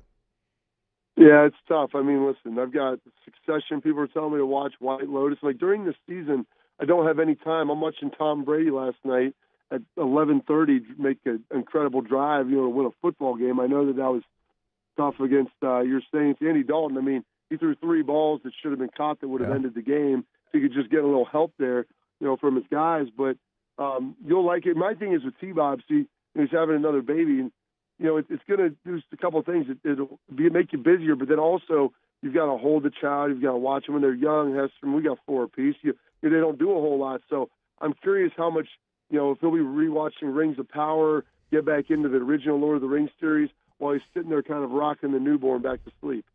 I mean, it's cliche and everybody talks about it. I mean, but you're going from man to zone. I don't know if T-Bob's ready. I don't know if he's ready for the challenge. It's not impossible, but there's some things that, have to go to the wayside whenever you start to go to zone coverage. And I got T-Bob. I think Bobby's going to find out. Hey, here's the good news, Hester. It's happening regardless. So even if you're not ready for it, it's going to be there. Like you wake up and it's just your new reality. Like you don't have another choice. Like, hey, man, you might not have wanted to have to decipher, one of the classic Philadelphia Eagles blitz packages back in the day when they've got 18 guys showing and you're not sure what's happening. But you know what? Like, what's the other option? Call timeout and walk off the field? You've got to find a way to execute. Hey, it's like Coach Prime said in the first time we talked to Colorado, like, hey, there's going to be some changes. Y'all need to go ahead and get in the portal because there's going to be changes. So it is what it is at this point is what you're saying. Yeah. I mean, and then Prime, hey, we're going to give you an opportunity to come here and succeed. You can do this stuff. There will be changes. It's going to be harder. And, like, T-Bob's got to understand, like, this is going to be difficult. It's going to be tough. Don't lie to yourself and pretend like, I'm just going to roll my helmet out here and it's just going to get done. No, man. Like, he's going to be tired. And the more kids you have, the greater your ability, Hester, to be able to function with less and less sleep. Like, you become, like, basically a coach where you're staying up till midnight, waking up at 6 or 5:30, and you're like, yeah, I realize I'm not going to have any time to take a nap today, and I'm not going to be able to really relax till probably about 8:30 or 9 o'clock tonight. And at that point, I probably still have more work to do, even a little bit. So, yeah, I mean, you find a way to get it done. That's all it is. All right, there he is, Bobby Carpenter. Of course, you can catch him on Morning Juice on 97.1 there, The Fan in Columbus. Also, you can catch him most afternoons on Meathead Radio with me, 2 to 5 Central Time, ESPN Radio, Sirius XM Channel 84, and you can catch him on the weekends on Channel 84 as well with our guy Chris Plank. He's everywhere and good enough to join us here. Bobby, I appreciate it, and I will talk to you later this afternoon. No, I can't wait. Get the portal tracker going, seeing what's going on, who's jumping where. That'll be the factory of sadness with you and me today. Yeah, well, I'll have a long list for you. Don't worry. I tried to do it yesterday, but it was a little too much. Hopefully today we can have a list that actually allows us to name off some names. So, Bobby C., look forward to it. I'll talk to you later, brother. Have a good one, man. Good to see you as well. Yesterday before the show, Bobby and I were doing some pre-show meetings, and I had this notepad, and I was writing down all the names of the players that are in the portal, and I was just hitting the stars. Like, and I say stars, like the names that a casual college football fan would probably know. And that was my goal. I was like, look, I'll have 10 names on this list, and we'll go through these guys, maybe where potentially they're looking to go, who they could help. And the list continued to grow and continue to grow and continue to grow. And by the end of it, I was like, all right, I'm done. We're just not going to do this. We're just going to throw a blanket on it and have it as one big conversation. And because that's what kind of day it was. Again, I mean, it grew from like 300 to over 770 by the time we finished the show. And Bobby just told you there, it is now over 1,000 players in the transfer portal. We can give you some of those names, though, when we come back. Don't forget, we've got Coach Kim Mulkey in about 12 minutes from now as well. We'll take a break. More OTB on the other side. Off the Bench with Hester and T-Bob. ESPN Baton Rouge, New Orleans, Alexandria, and 1130 The Tiger. All right, go to iticollege.edu, iticollege.edu. And the thing we tell you about every single day is factual. If you want to get to the finish line, even if you currently have something full-time right now, they will work with you over at ITI College. You have day and night courses. Remember, same time period. The night courses, they don't take you longer to get to the finish line than the day courses. It is the same time. So they will work with you to patch your schedule together to make it work for your current schedule. And also, you have Fridays completely off. That is another benefit over at ITI College. I gave you the website, iticollege.edu. Go find a lot of information there. You can see some of the campus over off Airline Highway. But also, I always encourage you, pick up the phone, Give them a call today. Here's that number to admissions, 877-591-1070. Again, 877-591-1070. Professional golfers John Peterson and JJ Colleen answer all your golf and life questions inside the new Drop Biscuit Studios podcast for the people. Download or subscribe today at dropbiscuit.com. Winter can be magical. The Mercedes-Benz Winter Event is here, and there's no better time to check out our new Mercedes-Benz of Baton Rouge inventory. We have the vehicles that can make your holiday extraordinary. See all the latest technological features on the newest models during our Mercedes-Benz Winter Event. Shop our best of the best award-winning dealership. Visit mbobr.com. Eli's always been into grilling. It took us a while to see it, but the signs were there. What are you doing, Eli? I knew grilling was my thing. I have been talking about it throughout my career. Happy with the results? I am. Got the new grill from barbecueguys.com. It performed great. My advice, as I always told my boys, do more of what you were born to do. Barbecue Guys, for those who were born to grill. You want cheese on your burger, Pops? I'll take a little cheese. Crime has serious consequences, but anyone can make a mistake. If you find yourself in trouble with the law, know that you have rights, and it's okay to demand them. The law offices of O.C. Brown are here to protect you and your rights. Felony or misdemeanor, DUI or drug charge. No matter what crime you're accused of, you still have rights. Let the law offices of O.C. Brown uphold them. Call 225-343-1111. Your law firm for a lifetime.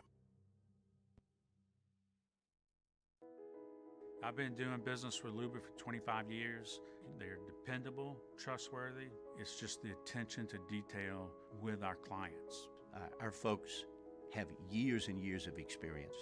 They're highly trained professionals, but many companies have that asset. What I'd like to think makes Luba a bit different is that we use those talents in a way that truly is dedicated to serving the needs of the folks who depend on us. Gulf Coast Office Products is a nationally recognized Savin office equipment dealer based right here in Louisiana. Over 100 employees strong, Gulf Coast has the boots on the ground to support all vertical markets, from education, engineering, legal, and finance. With the latest in office technology, from desktop to production segment units, Gulf Coast and Savin have the perfect fit for you. Call 225-756-2644. That's 756-2644 for Gulf Coast Office Products.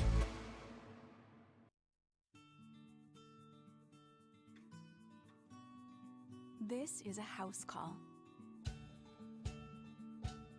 This is a follow-up appointment. This is a diabetes checkup. This isn't just more convenient care, it's more advanced care. This is innovating healthcare at Louisiana's #1. Jimmy Otta and Mike Delicano for the Tuesday evening edition of Game Time, presented by Bet Rivers. We're at Mike Anderson's on Lee, just off of Nicholson. That's Game Time, presented by Bet Rivers, 6 to 8 p.m. on 104.5 ESPN Baton Rouge.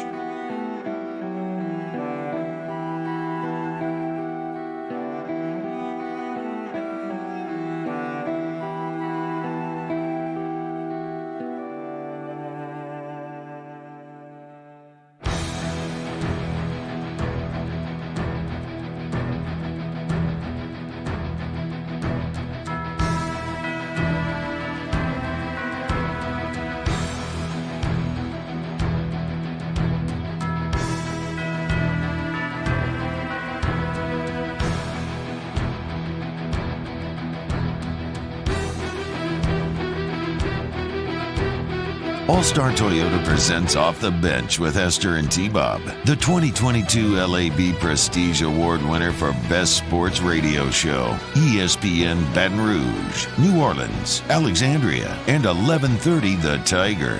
All right, welcome back into OTB. Talked a lot about transfer portal and the portal opening up yesterday. I actually had the opportunity with Bobby Carpenter to catch up with the Heisman Trophy winning current head coach at Tennessee State, former Buckeye legend Eddie George yesterday. And he had some very, I think, interesting things to say, being a current college football head coach, and obviously being who he is about the portal and about the state of college football. So we'll play that interview for you at some point, probably in hour number 3. Mario's back. Y'all made Mike leave. I tried to save him. I mean, Mike, Raiders for me, AD for everybody, and then he mentioned Josh Jacobs, and I cut him off before it got too far. So Mario is now here. Mario, man, Mike made an impression on the chat. Yeah, Weekend Winners is a lot of fun. I completely forgot he was a Raiders fan. I know he's more of a fan of the players, but he definitely appreciates his Raiders too. I think he was holding back a little bit there. Look, Raiders is fine. No one cares about the Raiders in Louisiana outside of probably me. I just don't like them because the 2 teams I played for, that is their biggest rival, the Broncos and the Chargers, obviously. So, Mike came out of the gates hot. Mario did call the Saints game last night. Gosh, watching that game, Mario, I thought I was going to come on here today and be excited. We had the Keyshawn Boutte news. We had the Saints winning a game. The Saints having the same amount of win as the Buccaneers. They played well. Andy Dalton was efficient. The defense was playing so good, like they have so many times against Tom Brady, and then wet fart. Just pain, man. Pain everywhere. Had so many opportunities to win that game. I thought you broke it down pretty good in the first segment. Like, you only had to make one play, made 0. I thought Andy Dalton made some good throws down the stretch. I thought the defense played their freaking heart out, man. Left it all out there, but just offense not able to sustain drives, some stupid mistakes really on both sides of the football. Really what we've seen all season, but this one hurts a little bit more given who it was against, and given that despite the fact the division is terrible and you're still mathematically alive, it kind of feels like it's over after that game. Yeah, I mean, you have what, 0.0 something, 0.06 something. Ridiculous. You're 4-9. 4-9, man. At this point, you are what you are. I mean, so many moments to win that game. I mean, I've seen Jarvis make that catch. I'm not saying it's an easy catch. He had a one-handed tip it back to himself, but I've seen him make it. Taysom Hill, I mean, 3rd and 17. Look, Taysom's, I mean, he's a quarterback and tight end and all. He can make so many plays, but 3rd and 17, he has it. That's tough. I mean, he got sandwiched, but like I've seen Taysom make that play before. Olave had a critical drop. Olave had his first true drop, I believe. Feels like it. I think it was. I think that was his first true drop of the season. And then Mark Ingram, man, that play, I just don't know. I mean, have we ever seen Mark Ingram just go out of bounds? No. With the sticks right in front of him.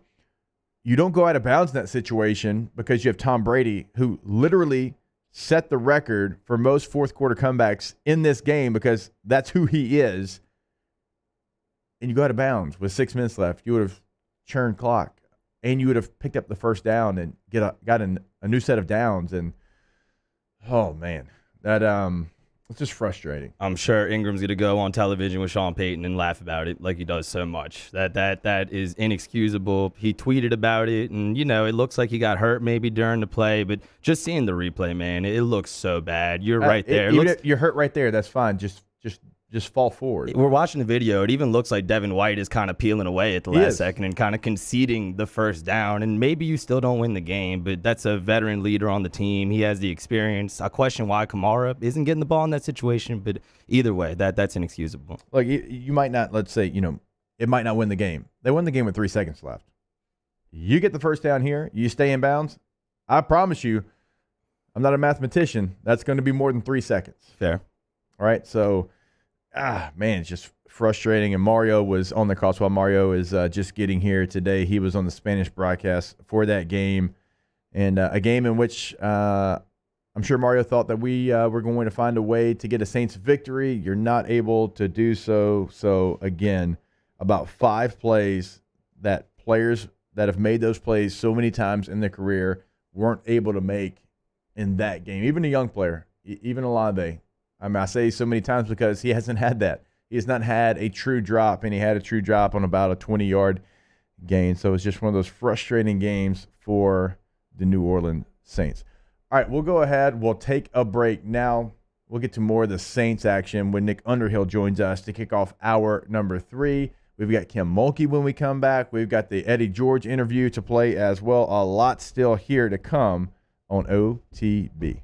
Off the Bench with Hester and T-Bob.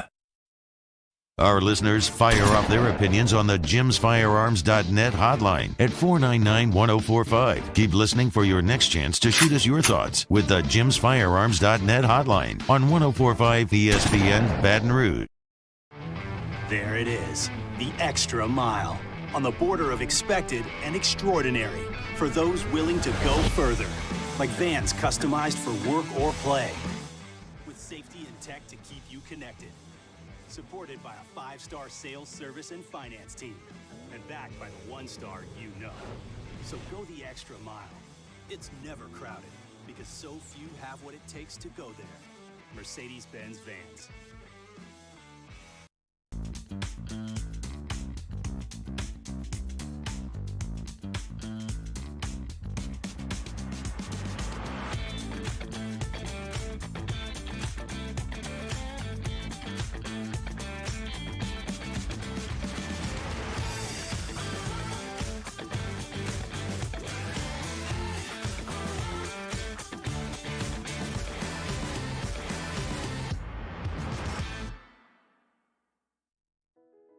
I've been doing business with Luba for 25 years. They're dependable, trustworthy. It's just the attention to detail with our clients.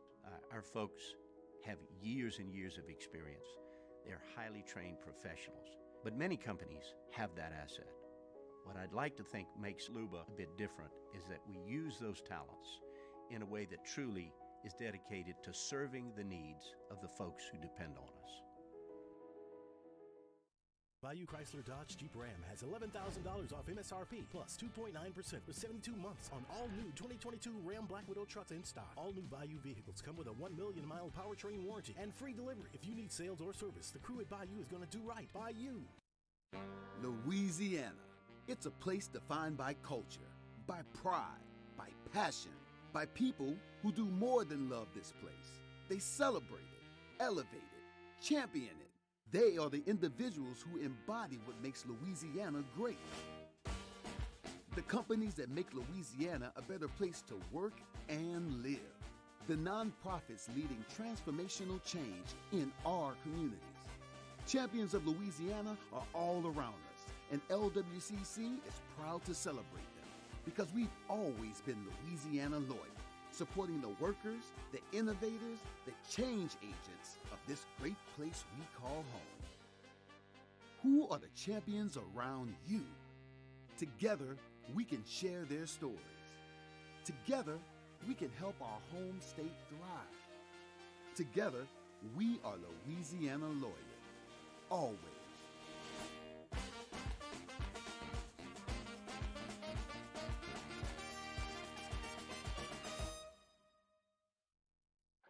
Oh, hey, what's up? It's Big D and Bubba, 100.7 The Tiger Morning Show. We'd love for you to join us every weekday, 4 a.m. till 9 a.m. Yeah, everything you want in a show. Country music.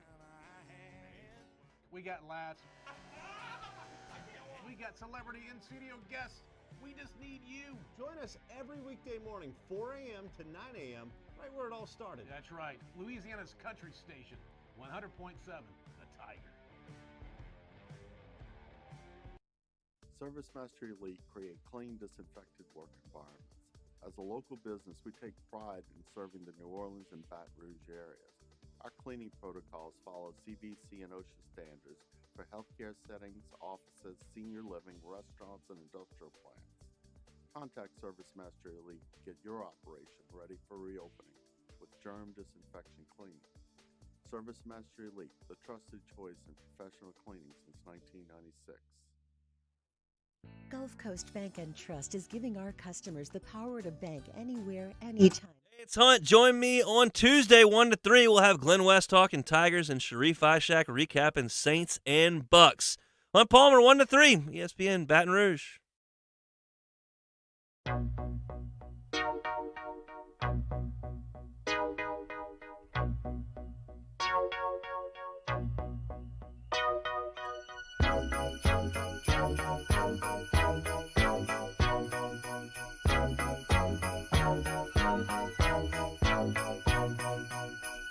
The mood is right, the spirit's up. All-Star Toyota presents Off the Bench with Esther and T-Bob. ESPN Baton Rouge, New Orleans, Alexandria, and 1130 The Tiger. All right, welcome back into OTB. It is Tuesday. It is 8:30, so you know what that means. Our favorite coach, Coach Kim Mulkey, LSU women's basketball coach, joins us now. Coach, how you doing this morning? Thanks for hopping on with us. Yes, I'm doing great. Thank you. Coach, the last time that we caught up with you a week ago, you mentioned you wanted to see what your team did when they were challenged and when the score wasn't out of reach early in the contest. And you had a couple of those games against Southeastern Louisiana and against Tulane. So what did you see in your team in those contests where they had to press, they had to play the full 4 quarters of the basketball game? Well, I anticipated those games to be that way, regardless of the difference in the talent level. Unless you're from the state of Louisiana, I don't think people really understand what it means to play LSU and to beat LSU. When we went up 21 against Southeastern, I'm not going to tell you we stopped playing. I thought a lot of it had to do with Southeastern. It just kept plugging away, and just it meant something to them. And kudos to those guys. They played really, really hard. Their coach did a great job. Then you go on your first true road trip to Tulane, and I haven't ever coached in that gymnasium, and I practiced in that gym many, many years ago when I was a player in high school, and they're always very good at home and in that conference, and it was a good game. I thought that we controlled the game for the most part. The third quarter or whenever it was they made their little run, I thought we withstood the storm and just calmed down and did what we needed to do to win. Look, we're a work in progress. We're not going to win every game this year. There are going to be tougher games in the SEC. There's going to be 2 games in Maui that are going to be very challenging, but we will get better regardless of the final score. And I just think that we have a ton of talent. We have a lot of new pieces, and there's going to come a day when they're all on the same page, and they want to do good, and they want to get to that point, but we're not there yet. Coach, was it good, though? You know, you mentioned the fourth quarter there against Tulane, and you outscored them 24-14. Was it good, though, to see that your team was challenged and they rose up to that challenge, and then in the fourth quarter they won the quarter? It is, and that second quarter, golly, that was awful. I think the 13-8, 13-8, yeah. Terrible. It was like pulling teeth to get either team to really score, and sometimes that happens. Our defense has a long way to go, but we'll continue to plug away and see what happens. We've been scoring a lot of points. You're not going to score that many points against well-coached teams.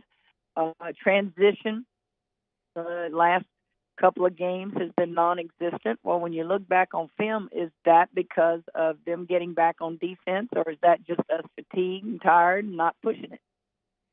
So, Coach, what are some things that you want to continue to work on? You've got UNO coming up in the Maravich Center on Sunday. You've got, as you mentioned, you got Lamar as well, but then you go out to Maui with Montana State, with Oregon State. That's a couple of the games looking forward to here. What are some things that you want to continue to work on in those next 4 games?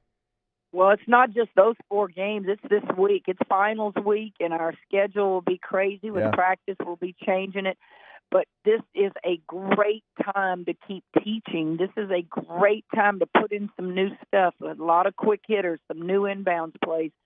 While I'm very much aware that they'll be stressed and academics is a big part of this week, but we still got to work. It's not a week that we can take off.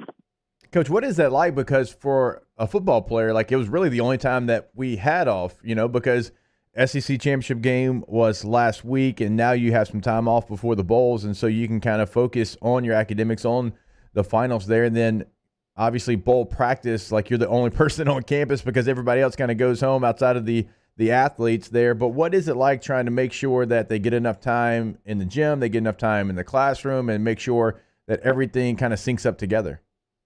Well, they don't have class other than studying for finals, so that's all day that they can focus on academics. Yeah. Just give me about an hour and a half, 2 hours of your time to keep you focused a little bit on basketball. Certainly, I'm a big proponent of education, but you have all day. They don't have to wake up and go to any classes. Right. All they have to do is focus on studying. And actually, I view it this way. This 2 hours that we spend in the gym each day this week, that should be like a break for you. This is your break. A lot of kids study. They'll take a break and go get a donut or go get something to eat. Their break will be, come over here and let us get better today.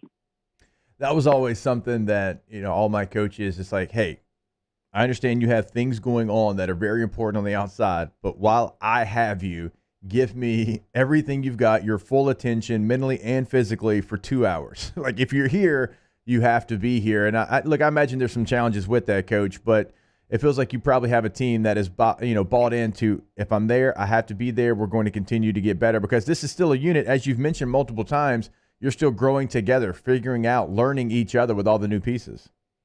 I have thoughts for the day every day. I put it on the board. When they walk in that locker room, they'll see what the thought for the day is. They'll see what color they're in. And then at the end of practice, I'll ask them what the thought for the day was, and we'll talk about it. So the thought for today will be, wherever you are, be all here. Wherever you are, be all here. And just for 2 hours, quit thinking about that next test. Quit thinking about when we go to Maui. Quit thinking about anything but what we've got to do on this court for 2 hours. And I'm not one of these coaches that keeps you for a long period of time. If you come to my practices, we move fast. I was not a player that was impressed by coaches who ran you all the time. If you got to run me all the time, that's one less minute that I have a ball in my hand. We get in, we get out. If we have to go over a long period of time, like 5 more minutes to do that one play, then we'll do it. But we move fast in our practices. Catching up with Coach Kim Mulkey here on OTB. Now, Coach, I think a lot of LSU fans, every LSU fan, a lot of basketball fans across the country know Angel Reese. They know the name. But what are some other players that you've seen step up, continue to grow? I mean, Jasmine Carson had 21 points, hit 4 threes against Tulane. Like, what are some other players that you've been excited to watch their development? Well, all of them for me personally, because I know what we have. But for fans that don't know, you'll see Alexis Morris, senior. You'll see Last Tier Poa.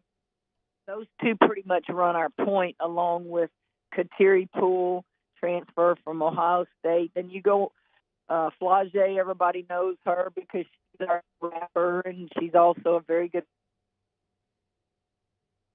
They'll see 5 players inside. Not that all 5 will play every game, but Samaya Smith is a freshman that's getting a lot of minutes. And then you go with Angel Reese, and then you got LaDasia Williams. And, there's a lot of them. Emily Ward's one of our, probably go down in the history of women's basketball at LSU as an all-favorite. She was a walk-on that just got her scholarship. You got a local, Izzy Bezelman, that, is a walk-on. I could name them all. I have 12 outstanding basketball players, very, very talented, but we got to all get on the same page.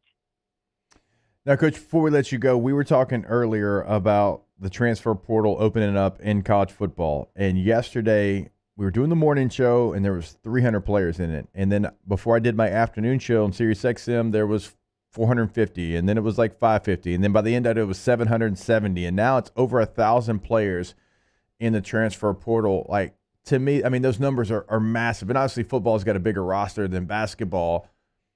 But how in the world do y'all keep up with who's in the portal, keeping your players out of the portal? I mean, how much attention are you having to pay to who's in the portal, who's potentially going into the portal, compared to, before when the transfer portal wasn't a thing? You still had transfers, but I have to imagine now it's like a daily roster management conversation. Every day you wake up, and that's part of your job description now, particularly the ones on my staff who are the recruiters. I saw that yesterday. Think about this. We made headlines when, is it Boutte? Within 5 minutes, that was just all over. Since when did we ever in our lives do headlines on kids transferring or not transferring, but that's the world we live in now. As a coach, you can't control if they decide to transfer or not transfer. I say this all the time. Back in my day, you got out when you weren't good enough to get on the field or get on the court. Right. And you knew there were other places that could use your talents and you could play, and that your career was going to be only in college. So let's go somewhere where I can play. The sad part now is people leave for what? You got starters leaving programs. Yep. And what for? More NIL money? I don't know. Yep. Girlfriend leaves? I don't know. Family moves? I don't know. Got mad at my position coach? Who the heck knows? And that is so difficult because you spend all of your waking day recruiting players. You spend time in basketball when they're 7th and 8th graders. And one moment, just one thing makes them want to leave. That's the hard part. The good part of that is for everyone that you do lose, you're going to get one in return. Yeah. It's kind of like the stock market. It's kind of like free agency. It's here to stay, guys. And it's like a lot of things, it's out of control. And people say, well, coaches leave all the time. Come on now. You think 700 coaches got in a portal yesterday to get a new job? I don't buy that. Yeah. Coaches leave because of career moves or they don't have a choice. They get fired. So I don't buy that analogy as to why all this became important. I guess it's just let's, make sure everybody's happy. They have a great college experience. I'm of the belief, and I'll use my own kid as an example. Kramer came to LSU in and out of the lineup his first 2 years, and instead of mom saying, oh, go transfer, you could be starting somewhere else, you know what I told him? Hey, if you ever want to leave, it just means you're not good enough to play there. And if that's the kind of mentality you have, you're not my kid. Suck it up. Figure out how to get on that field. And we've lost that mentality, in my opinion, in a lot of ways. But I'm old school type of parent, old school type of coach. You got in trouble at school, you aren't any kind of trouble like you're going to be when you get home. Coach Mulkey, I'll tell you this. During my recruitment at a high school, I remember LSU had a ton of running backs, and they were all sophomores or younger. And I had the conversation with my dad, and our listeners know this. And he gave me the quote, if you're scared of competition, change your last name. And that's got that right. That's all I needed to hear. You got that right. And there are a lot of parents like us. There are. But you have to be careful how you say things now publicly, because some people, back in the day, a good pop with a hand, a good pop with a belt got my attention. Nowadays, you can't say those kind of things or you're abusive to your child, right? Well, Coach, my dad used to have this move where he'd put the belt and then he'd make it go up and then he'd pop it. It made this popping sound, and that's all I needed to hear. I heard the popping sound, and I was like, whatever I'm doing, I need to do the complete opposite because it's coming. You got that right, and it's not abuse, it's attention getting, and there's a difference between abuse and getting your kids' attention. It's called respectful fear. Coach, you know this. We could talk to you for the next hour. I know you got to go. We appreciate your time, as always. Good luck coming up against UNO. Safe travels. We'll catch up with you next week, but safe travels to Maui as well. It's always our pleasure to have you on the show. Thanks for coming on.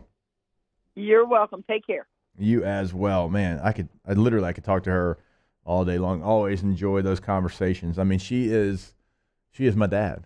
My dad and Coach Mulkey are the same person, and so a lot of the things she says are a lot of the things I was molded by growing up. I want to remind you, though, DraftKings. DraftKings is something that we love here on this show, and it's something we've really enjoyed during the World Cup. I mean, we have had the opportunity to sit here and watch games during the show. We never get that opportunity because we're a morning show, but it's been a lot of fun. We've been playing the games on DraftKings. Remember, use the code Baton Rouge. Use the code Baton Rouge on DraftKings. That lets them know exactly where you heard it, so that is the important part of it. Go ahead. Play those games you've got coming up today. Yesterday, you had Brazil winning. Yesterday, Croatia in a shootout against Japan. Man, that was so much fun to watch. DraftKings, promo code Baton Rouge. 21 or older, physically present in Louisiana. Availability varies by parish. Eligibility restrictions apply. Minimum $5 deposit. See DraftKings.com/sportsbook for full terms and conditions. Licensee partner Golden Nugget Lake Charles. Gambling problem? Call 1-877-770-STOP. 7867. All right, we'll close up hour number 2 of OTB when we come back. Off the Bench with Hester and T-Bob. Go to GEAUXroof.com, GEAUXroof.com. 927-8300 is the number. 927-8300 is the number. And you go there, you're going to get a beautiful new roof every shingle time. Call them up when they answer the phone, hit them with the roofs, and then be like, hey, but seriously, I need you to come out and see what's going on with my roof. And they're going to be like, all right, cool. It's really easy to schedule a time. And then guess what? It's free to get that estimate. That's right, a free professional estimate. It costs you nothing for them to come out of your home. Once the work begins, right, you make a fully informed decision. Then once the work begins, everybody's licensed, bonded, and insured. They offer a 2-year workmanship guarantee on top of the manufacturer warranty. I tell you about it every day, right? Because I want to reinforce that Go Roof is just about the customer, okay? They're about maximizing the community's roofing needs, and they stand by their work before, during, and after the process. Go to GEAUXroof.com. Go Roof!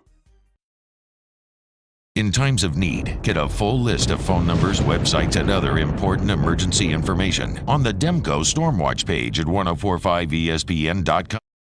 Bayou Ford has the new inventory to get you in a new Ford truck or SUV today, or customize your next vehicle just the way you want. All new Bayou Ford vehicles come with a 1 million mile powertrain warranty. The crew at Bayou Ford is going to do right by you. It's no secret. The best oysters in Baton Rouge are at Jolie Pearl Oyster Bar. Enjoy mouth-watering South Louisiana flavor and oysters from all over the country.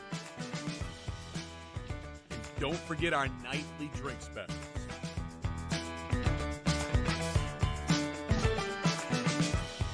Jolie Pearl Oyster Bar, located in downtown Baton Rouge. Eli's always been into grilling. It took us a while to see it, but the signs were there. What are you doing, Eli? I knew grilling was my thing. I have been talking about it throughout my career. Happy with the results? I am. Got the new grill from barbecueguys.com. It performed great. My advice, as I always told my boys, do more of what you were born to do. Barbecue Guys, for those who were born to grill. You want cheese on your burger, Pops? I'll take a little cheese. Crime has serious consequences, but anyone can make a mistake. If you find yourself in trouble with the law, know that you have rights, and it's okay to demand them. The law offices of O.C. Brown are here to protect you and your rights. Felony or misdemeanor, DUI or drug charge. No matter what crime you're accused of, you still have rights. Let the law offices of O.C. Brown uphold them. Call 225-343-1111. Your law firm for a lifetime. I've been doing business with Luba for 25 years. They're dependable, trustworthy.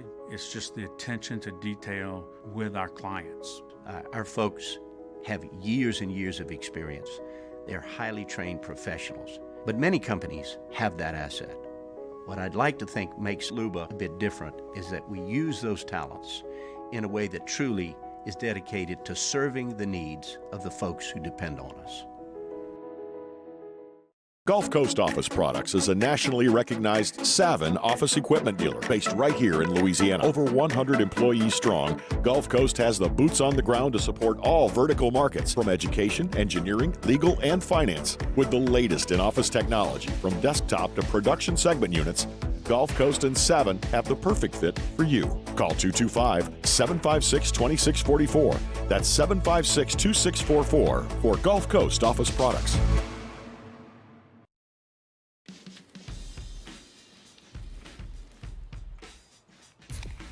Light beer shouldn't taste like water. Miller Lite has more taste and... Matt Moscona inviting you to join us for Tuesday's AFR, presented by Insurance Network of Louisiana. The first domino has fallen. Keyshawn Boutte returning for his senior season. We'll have the latest out of the portal, and we'll recap Saints Bucks. Join us, 104.5 ESPN Baton Rouge.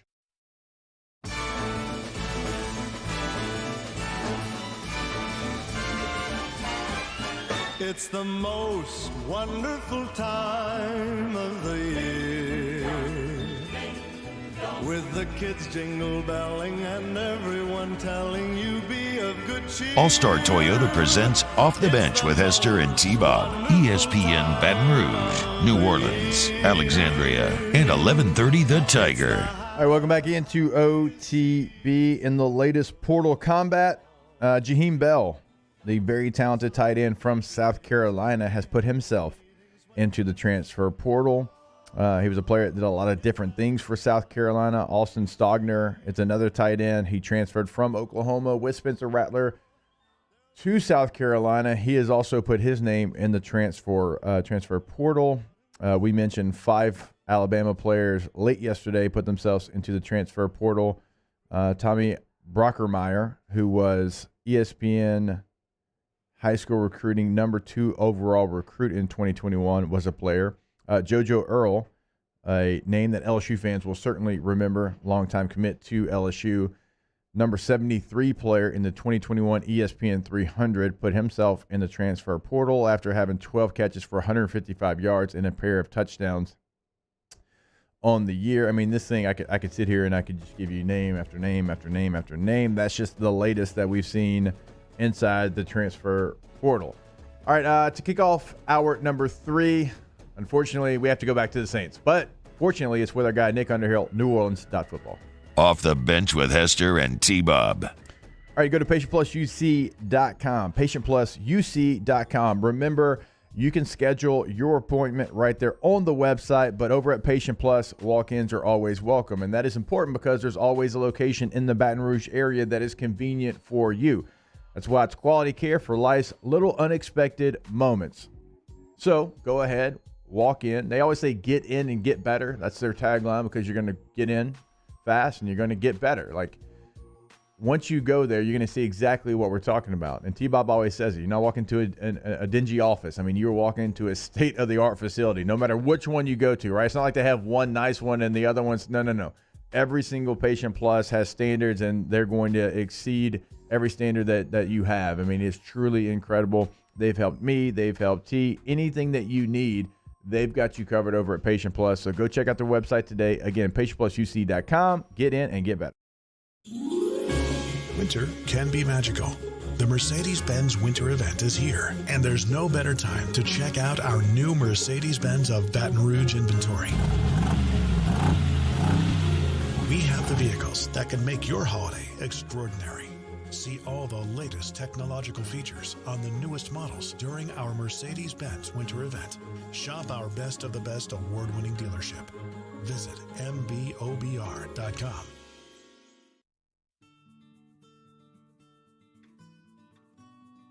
This is a house call. This is a follow-up appointment. This is a diabetes checkup. This isn't just more convenient care, it's more advanced care. This is innovating healthcare at Louisiana's #1 hospital, Auctioner. I've been doing business with Luba for 25 years. They're dependable, trustworthy. It's just the attention to detail with our clients. Our folks have years and years of experience. They're highly trained professionals, but many companies have that asset. What I'd like to think makes Luba a bit different is that we use those talents in a way that truly is dedicated to serving the needs of the folks who depend on us. Louisiana. It's a place defined by culture, by pride, by passion, by people who do more than love this place. They celebrate it, elevate it, champion it. They are the individuals who embody what makes Louisiana great. The companies that make Louisiana a better place to work and live. The nonprofits leading transformational change in our communities. Champions of Louisiana are all around us, and LWCC is proud to celebrate them because we've always been Louisiana loyal, supporting the workers, the innovators, the change agents of this great place we call home. Who are the champions around you? Together, we can share their stories. Together, we can help our home state thrive. Together, We are Louisiana loyal. Always.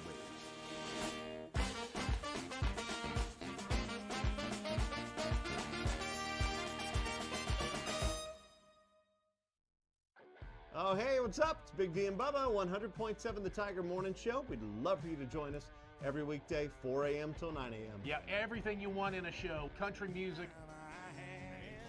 We got laughs. We got celebrity in-studio guests. We just need you. Join us every weekday morning, 4 a.m. to 9 a.m., right where it all started. That's right. Louisiana's country station, 100.7 The Tiger.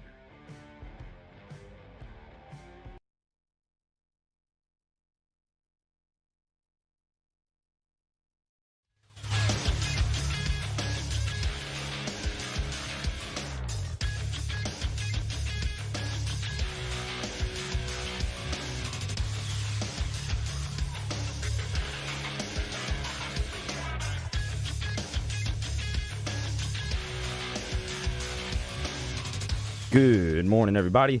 It is 9 a.m. on Tuesday, December 6th. Your government taco forecast in Baton Rouge expects sunny skies with a high of 75. Coming up on OTBOT, Nick Underhill of New Orleans Football joins the show to talk Saints. And Eddie George sat down with Jake yesterday. We will play that interview for you here. You can follow today's show on Twitter, Instagram, and TikTok at OTB_ESPN. Or catch us on YouTube at the 1045 ESPN channel and subscribe for daily content. OTBOT, live from the Mercedes-Benz of Baton Rouge studio, starts now. Let we go! All-Star Toyota presents Off the Bench with Jacob Hester and T-Bob Hebert. Yeah! Off the Bench with Hester and T-Bob. Hey, P, they said I got to come off the bench. All-Star Toyota presents Off the Bench with Hester and T-Bob. Yo. Weekly New Orleans Saints updates with Nick Underhill on OTB are brought to you by former LSU Tiger and attorney Chris Perrette. All right, welcome in hour number 3 of OTB. You heard the big voice guy. Let's go ahead and go to our guy, Nick Underhill, NewOrleans.football on Twitter, at Nick_Underhill. Yeah, Nick, man, I thought we were going to have just a great juice to this interview this morning. I thought the Saints were going to find a way to win. I'm looking at the win probability here that you had on your Twitter last night. I mean, that thing is just skating on that 100% line for the New Orleans Saints, and they blew it. We all know it. We've talked about it. Very, very deflating loss for the New Orleans Saints. The way they lost last night would have almost been unbelievable if it wasn't just completely believable from the way they kind of played the whole season. Yeah, I like the Cincinnati game was basically the same thing. You got 2 chances to steal the game on offense. You can't do anything. You got 2 chances to steal the game on offense here. You can't do anything. They just keep finding new ways to lose, and I don't even know how to explain it. I don't know how you don't come out of this game with a win. I mean, just some of the decisions they made down the stretch. You know, obviously earlier in the game they had opportunities to add more points. Jarvis dropping that pass before halftime turned 7 points into 3. Olave dropping a 3rd down pass. They would have at the very least gotten a field goal there, but you know, they're still in position to win that game down the stretch. And I think they honestly had some coaching stuff that just didn't work. Like, it didn't go their way. And some of the decisions are just, it's a little bit hard to understand. Like the 2nd down play where Dalton takes that sack. I mean, you look at just the personnel on the field. You got one wide receiver out there, and that one wide receiver is Kirk Merritt. He got called up from the practice squad before this game. Like, why? Yeah. I don't know. Like, if you're going to take a play where there's a coverage sack, like, I at least want to make sure that Chris Olave is maybe the guy that's covered. You can't get the ball out. Like, they're trying to go to Taysom there, but at least have somebody that you know can get open on that play, and not a guy that you have no idea if he can even catch a pass in an NFL game. That was real weird to me. There's just a handful of things, man, and it just kind of feels like they're you know, trying to be successful, and they're like, no, this isn't what we're about. We got to find a way to lose, and it's just happening way too often. Yeah, I mean, sadly, that's the facts. And you mentioned it, and we've talked about it. I mean, 5-6 plays in that game that lost you that game, and bad teams find a way to lose games. The Mark Ingram, though, that one's hard for me to swallow. Just being a former running back, and Mark Ingram, I said it, look, better running back than I ever thought about being. He's done it for so long. That was shocking to see him go out of bounds there for a couple of reasons. And there might have been an injury there, but still, like, I just still can't find a way to make that okay. You have Tom Brady on the other sideline. He literally is about to set the record for most fourth-quarter comebacks in a game in this game. So you know who's on the other sideline, the greatest of all time. So you want to churn some clock, get a new set of downs to continue to bleed the clock. And also, you can see the sticks, Nick. They're literally right there in front of you. Devin White was giving you the first down. He was going to try to tackle you after you picked up the first down. It was right. All you had to do was fall forward. You fall in bounds. You don't even have to keep running if you were hurt. And I think you win the game. That, to me, was the play of the game that lost you the game. And there's others. I understand that. But with a veteran player, as many carries, as many times as he's been on the field in an NFL game, that, to me, was the most shocking play of the night. Absolutely brutal. I mean, it's the details all season long, little details. Things aren't on point. I mean, that's one of them. Not going for that. I mean, even if he just had the ball, and you can't be carrying the ball in the left hand and have it exposed to the defensive player, but, like, that's how close he was. I think if he had the ball in his other hand and went out at the same exact spot, it would have been a first down because the ball would have broke it. The one thing I would say there is that 8:29 of the fourth quarter, he gets hurt. They know he's hurt. He's had a knee injury. He's missed the last 3 games. He hurts the knee with 8:29. A few minutes later, he's back in there playing. And I don't know, maybe he shouldn't have been in the game. Maybe he should have known that there was an injury. Probably that's on Mark at some extent too. Hey, are you good to go back in? Yeah. Good. You put him back in the game. I mean, it's no excuse there. He's got to get that. I just don't like pointing at the players here because I kind of feel like it takes the blame off of, the coaching to some degree. And if it goes on Mark, then it kind of feels like some of this other stuff they were doing. Like the play right after that. I mean, I think that's kind of on Dalton. You watch the play. It's 3rd and 1. Season's on the line. Their 2 options, though, are Adam Prentice in the flat. And that play worked. If you watch the play, he's actually going to be open. And, there's the argument of do you criticize things, whether it's executed or not. I tend to like to look at things as the decision's made, and whether it works or doesn't is kind of secondary to that. I think if your plan there on 3rd down is go to the flat to Adam Prentice, or you hit a backside slant to Marquez Callaway, who's been inactive 2 of the last 3 games, has played 11 snaps in the game to that point. His last catch was against the Rams. Season's on the line. Those are your 2 options. Like they couldn't, run the ball with Taysom there. You can't, get one of your good receivers on the field. Their plan this whole game was we're going to put our burners out there because Tampa's got injuries in the secondary and they can't run with our 2 wide receivers who got 4.3 speed, Olave and Shaheed. And, maybe go back to that. Well, that's worked throughout the game. I don't know. I mean, it just kind of feels like in some of these situations they're making some decisions. But you're 100% right. I mean, Ingram's been in the league for far too long that he needs to know and have the experience and the wisdom to not allow, that play to not end in a first down. They get it there, like you said, they win the game, and, all this other stuff isn't happening. Sky isn't falling. We're talking about, can the Bucs lose to San Fran and Cincinnati the next 2 weeks and the Saints back in this? But, that shouldn't be the story of the Saints season, though. Like, in a way, like, things got brought to a head here. And, like, I kind of think that, some of the stuff is good to come to a head. It makes you face some of the things that are going on and maybe look for answers and solutions. And, I think that's kind of what this team needs right now. Yeah, and you're right about the coaching decisions. There's not a rhyme or a reason for some of the things, most of the things it feels like they're doing right now. And that's certainly going to be a conversation as we continue to finish out this season and in the off season. I mean, I know we ask you this every week, but like, what do you think? Like, is there a situation, Nick, where if they watch this team who now is basically out of the playoffs and they see them quit? And I don't think that, because this locker room, I think, has too many veteran players that care too much. I don't see that happening. But I'm asking that question, if they do see that, if they see signs of it just being mailed in for the last couple of weeks of the season, would that drive them enough to make some tough choices in the offseason?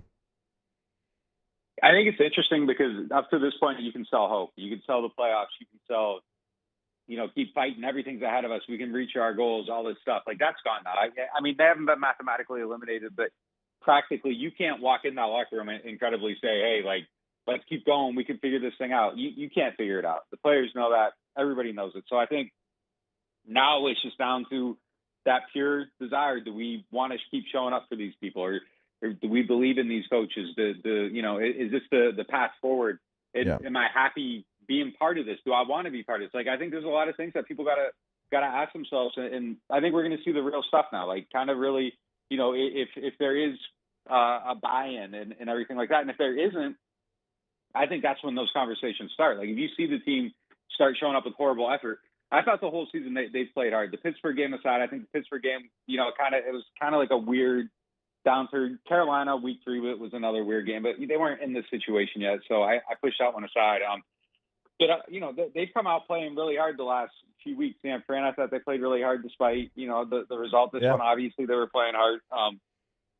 So if it turns though, I think that's the kind of thing that has to happen to get someone fired, as a one-year coach. Like things have to go incredibly sideways. They aren't going to have the Urban Meyer level circus. So the next thing is do the players believe in the coach and do they quit on him? And if you got, 40, 50 guys that just aren't showing up for a coach, I think that's when you start having those conversations, and that's where things can happen. Outside of him, like I wouldn't be surprised if there's other staff changes if he survives. I think they got to look at everything. Yeah. Offensive coordinator, that's usually, if the head coach survives and it's a bad season, there's scapegoats. I think that becomes one. They wanted Liam Cohen during the offseason. I think that was really the real reason for some of the holdup of, is Pete Carmichael in or not? I think they were looking at other candidates, and he's the guy that I've kind of heard, the former Kentucky offensive coordinator. So, I think there's definitely going to be some stuff that changes this offseason. The idea of running it back, continuity, keeping it going, don't change anything for the sake of change. We're close. If we get healthy, we make the play out. Like all that stuff's gone. So, now they got to go back to the drawing board and say, all right, like what's the actual approach to take us into the future? And, I wouldn't be surprised if some familiar people aren't part of that. And obviously, Nick, and catching up with Nick Underhill, New Orleans Football here on OTB. Obviously, a lot of people are upset because you don't have the draft choice, although Chris Olave has been one of the best rookies in the NFL. You don't have the draft choice, so when you have a bad year, you don't even get to say, well, at least, we have a top 10 pick from it. So we all know that, and we all know that there's going to be chatter around Sean Payton. And if you are able to get a first-round pick back from Sean Payton, is that probably the question that you get asked the most about? Yeah, 100%. Look, I think that's the most important thing going on with this team right now, and they got to figure something out there. That's the only way to hope for this offseason. Otherwise, I don't really know what they can even do at quarterback. Jimmy Garoppolo's hurt. Maybe now he's possibly available. Maybe you end up like Hendon Hooker in the second round or something like that with his injury. Like you gotta find some situation that's a little bit damaged and bring it back. And then they got their own thing to figure out here too. And we've kind of talked about this through the prism of like Jameis is under contract. You got to get a look at him. You got to put him back in. What if Andy Dalton's the guy they actually are looking at out of those two and say he's the guy we want to bring back? And if you take him out, now you piss him off and maybe create a situation. So if they're already done with Jameis, I don't know if we see him again. I would put him in there. I would find out. I think he has some upside. I'm not blaming Dalton for this loss. I thought he actually played pretty good outside of a couple decisions. I thought he played pretty good against San Fran too. I don't think he's the person you start the list of problems with, but I don't know that you look at him next year as a solution. I don't know that you look at Jameis that way either, but I would find out given that, where the season's at and he's actually under contract. But, the quarterback market's definitely something that they need to find their way into this offseason. And, getting that Sean pick would be the way to it. I do believe that they'll get good compensation for him if he finds a situation he likes. The problem is he controls that a little bit. So he's not going to bring in 4 different teams where they can compete and bid for it. It's going to be maybe 2. And, I think Sean's probably going to have some discussions with those people before he even presents those teams as far as, all right, you got to trade to acquire me. Like, this is the line in the sand. Don't go beyond it. He's not going to want to go somewhere that's too depleted. But, I do think that, a first-round pick's possible in the right situation. Yeah, and we've heard the teams, and obviously I'm paying attention to this, being a Chargers guy, and the Chargers have been thrown out there, and I'll make the phone call happen. Like, do I need to get these two sides together to make it happen? Because I can see, look, Sean Payton and Justin Herbert together, I can be okay with that, and I can be okay with the Saints getting a draft choice. It's like a win-win for me, Nick. Do we set the meeting point? Do I need to make sure both people there involved are at the meeting? I'll do whatever I got to do here. The state might need it. There's not too much hope right now. Like, if you could just do that so we have something to talk about for the next 6 months, I would be forever indebted. Hey, one player that I did want to highlight here, I have in my notes, Alontae Taylor. I know a lot of people thought that the Saints maybe reached for him in the draft, and I remember putting a tweet out there because he blew me away at SEC Media Day a couple of years ago, and I thought he was a really good player on the field, off the field. I thought there was a lot to like there. He looks like he is someone that is ready to be a guy right now. No development. I mean, he's going to continue to develop, but he's ready to play at a high level right now.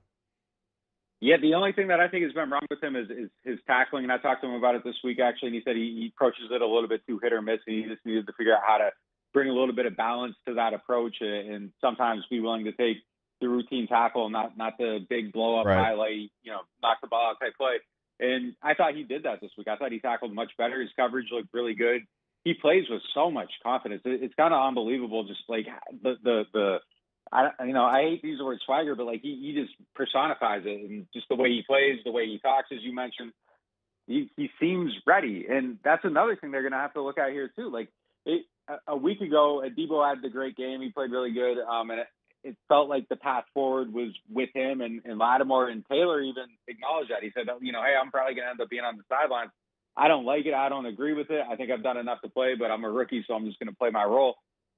I think that's something they got to look at during this bye when Lattimore comes back. I think there's a reasonable path to playing Taylor on the outside opposite him and having a Debo be the odd guy out. It's a good problem to have. Debo definitely is coming off a bad game. He blew it kind of there late, although leaving him one-on-one with Mike Evans is kind of crazy. That's where they ended up. And you got to make some plays. Taylor was in a similar situation, and he showed up. So I don't know. But, yeah, I mean, it definitely feels like they found someone there, and he was supposed to be, developmental, and it's going to take some time. It doesn't look like it's going to take too much time to get him where he needs to be.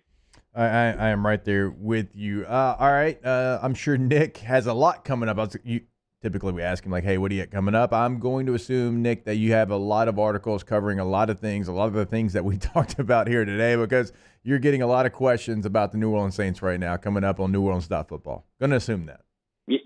Yeah, I appreciate it. Yeah, it's kind of like off-season mode already, like start dissecting who's going to be around, who is, and all that stuff. So, off-season's starting a little bit early this year. It's always a great time to subscribe to NewOrleans.football, but it feels like a really, really good time to do so now. Our guy, Nick Underhill, joins us every single Tuesday. Nick, we always appreciate it, man.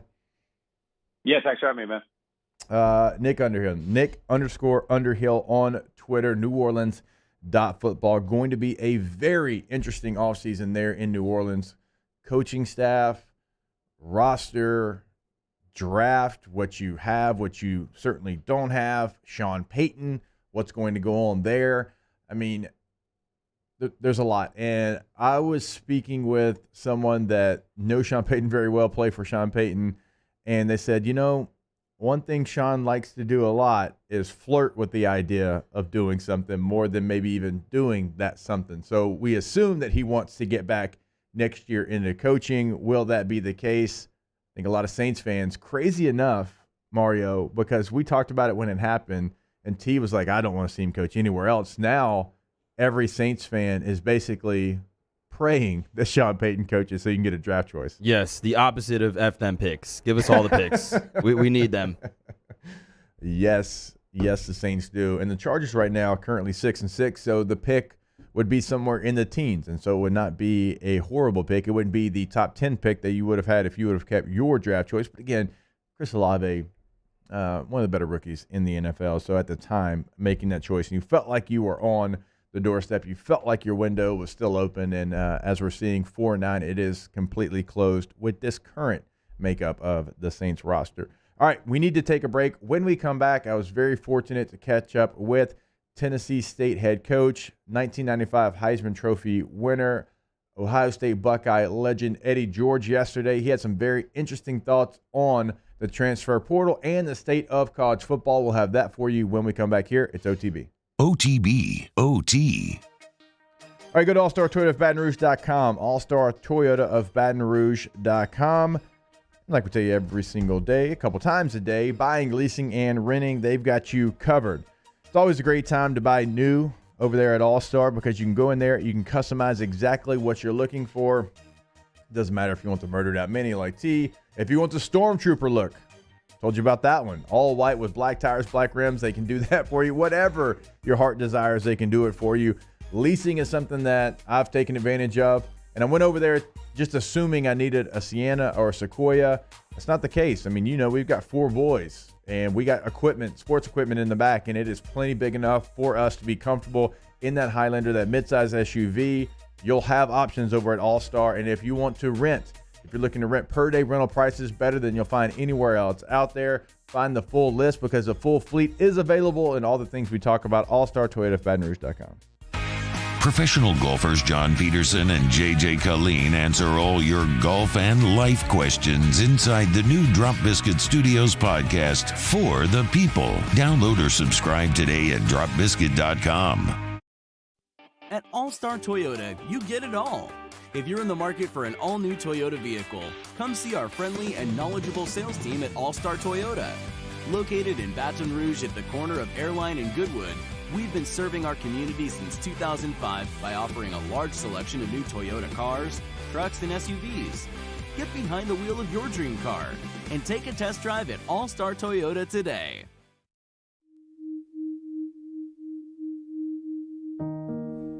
Nearly half of children in foster care drop out of school. But you can rewrite that story. Children and youth with CASA and GAL volunteers are more likely to succeed in school. Change a child's story. Become a volunteer today.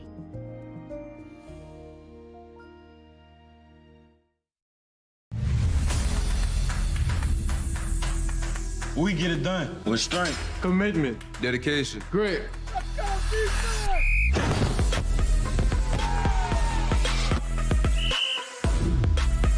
We get it done with passion for our fans and love for our community.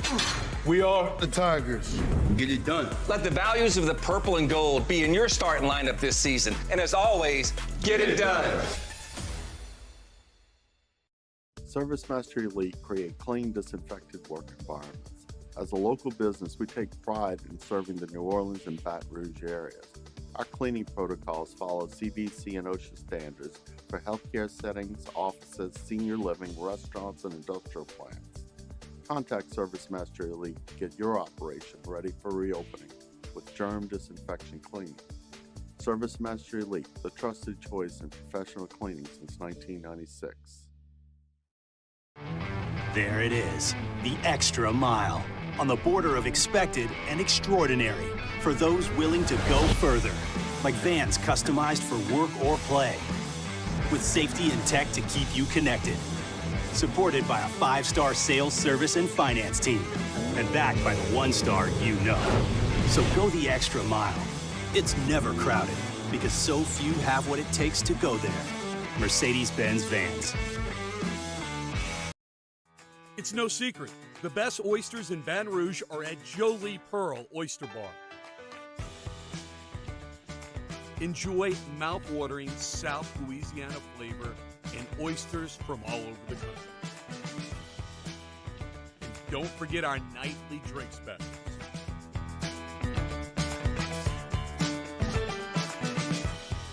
Jolie Pearl Oyster Bar, located in downtown Baton Rouge. Jimmy Odd and Mike Delicano for the Tuesday evening edition of Game Time, presented by Bet Rivers. We're at Mike Anderson's on Lee, just off of Nicholson. That's Game Time, presented by Bet Rivers, 6 to 8 p.m. on 104.5 ESPN Baton Rouge. All-Star Toyota presents Off the Bench with Hester and T-Bob. ESPN Baton Rouge, New Orleans, Alexandria, and 1130 The Tiger. All right, welcome back into OTB. As I mentioned, I caught up with Heisman Trophy winning Eddie George yesterday on off campus. Very interesting insight. Eddie George is the head coach at Tennessee State. We're talking transfer portal and the current state of college football. I'm talking about the winner of the 1995 Heisman Trophy, the head coach at Tennessee State, and, of course, Buckeye legend Eddie George joins the show now. Eddie, how you doing this afternoon? Man, I'm doing great, brothers. Can't complain, man. The portal is jumping right now. Oh my gosh, Eddie, we were trying to track it during the show. I mean, I had like this little notepad in front of me, before the show, and I'm trying to track it. I'm trying to put some of the biggest names in there. And by the end of it, I just gave up because I think at the last count, it was 770 players that were currently in the portal just from today. Wow. It's crazy. And, you know, it's really hurting college football. It is hurting high school football. You know, I think in the long run, it doesn't allow our kids to persevere or be men of their word. And I get it; it's a business, and coaches leave different programs, as we just saw yesterday. And kids, but that's the nature of the business right now. And what you're seeing is a miniature version of the NFL. It's free agency. It's crazy. I mean, here it is. You got a successful tackle at the University of Alabama who's played 2 years, and he's in the portal. And I'm like, okay, where do you go from there? Where do you go from Alabama? You know, like, I mean, what? I don't understand. The only other step you can make is go to the NFL from there. And if you're unhappy at Alabama, where you're winning, where you got the resources, where you have a great quality of life, getting a great education, you're getting coached by the best coaches, you're in competition for championships year after year, and I mean it's unbelievable to me just the landscape of college football and where it is right now. And the NCAA or some governing body has to do something about this because it's out of control. And what you're going to find is a lot of these young men are going to be left in the portal forever. You know, you just said 700 kids. I don't think there are enough schools to go around that they're going to find those opportunities. But we've got to start preaching, okay, persevere. Compete for a position. See it through. I mean, I guess some guys have different situations they want to go through, but for the most part, this is the state of college football, and it's really not great at all. So, you know, Eddie, what does that do to high school recruiting when you have this many guys jumping around? How does that impact it? It impacts it this way. You got some really good kids out there that have some offers and now not committable. It helps me because I'm getting some quality kids come across my desk. But for the most part, you know, you have to come in ready-made. And what we're seeing, Bobby, is the pressure for staffs and coaches to win right now. The days of developing talent where you have to bring in a high school kid and develop them for 2-3 years, redshirt them, get them in the system, get them in your program, get them to buy in the culture and develop and so forth. Those days are gone. You know, the pressure to win now puts a lot of – you have to look in the portal for guys that have played, plug and play, and produce right now. And I think it's happening that way. So what that does for the high school kid, they're not able to go to the upper echelon schools like Ohio State, Notre Dame, Alabama, because they're looking for guys that are ready to come in and play right now, plug and play. And you can't develop them. So you're seeing a lot of kids, quality kids that can play at FBS schools or Power 5 schools, go to FCS football. And I'm fine by that. You know, that helps me out tremendously, you know, to get some of these kids. But in terms of their dreams and their goals and what they want to do, you're seeing a lot of kids being developed at our level and then jumping in the portal trying to go up. And that's kind of how we're seeing the trend going. And it's been crazy, man, because it's changing, you know, for the short time that I've been in this business, the last 2 years, it's changed dramatically into where we are today. And I think it's going to change even more as we move to the 16-team playoff or 12-team playoff. Catching up with the great Eddie George here on Off Campus. So what's that like, feeling like you might have to re-recruit your guys, Eddie, on like a daily basis to make sure that they're happy? Because like it's so easy to jump into the portal. Like what's that conversation like on a daily basis with the roster management portion with your staff? It's funny you say that. I just literally walked in my office talking about that part of it, is that every year you have to re-recruit your kids. You know, not only are you recruiting outside the walls of your facility, but you're recruiting your own kids, your core kids, to come in. Now, there's some kids that you want to encourage to move on because of academics or they're not buying into the culture. They can't quite get it from that perspective. But, it's one of those deals where it's like kind of like the NFL. You're courting your own kids. You're trying to get a gist of what they're looking for.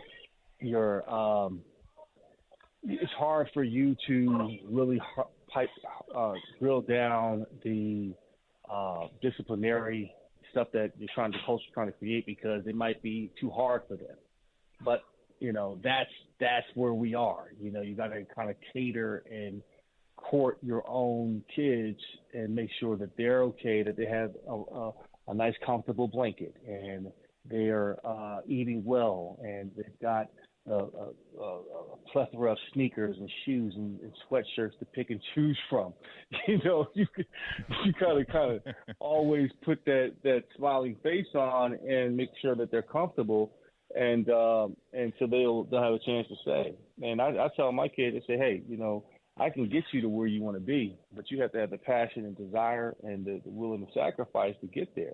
And it's a give and take. It's a real relationship. So, some kids that have that approach where it's kind of a me first, you almost don't want them in your program. And they're going to find that their life is pretty hard out there, that you want to be a part of a winning culture and you want to learn what it is to be a man through football, to have responsibility and initiative and drive and perseverance and persistence.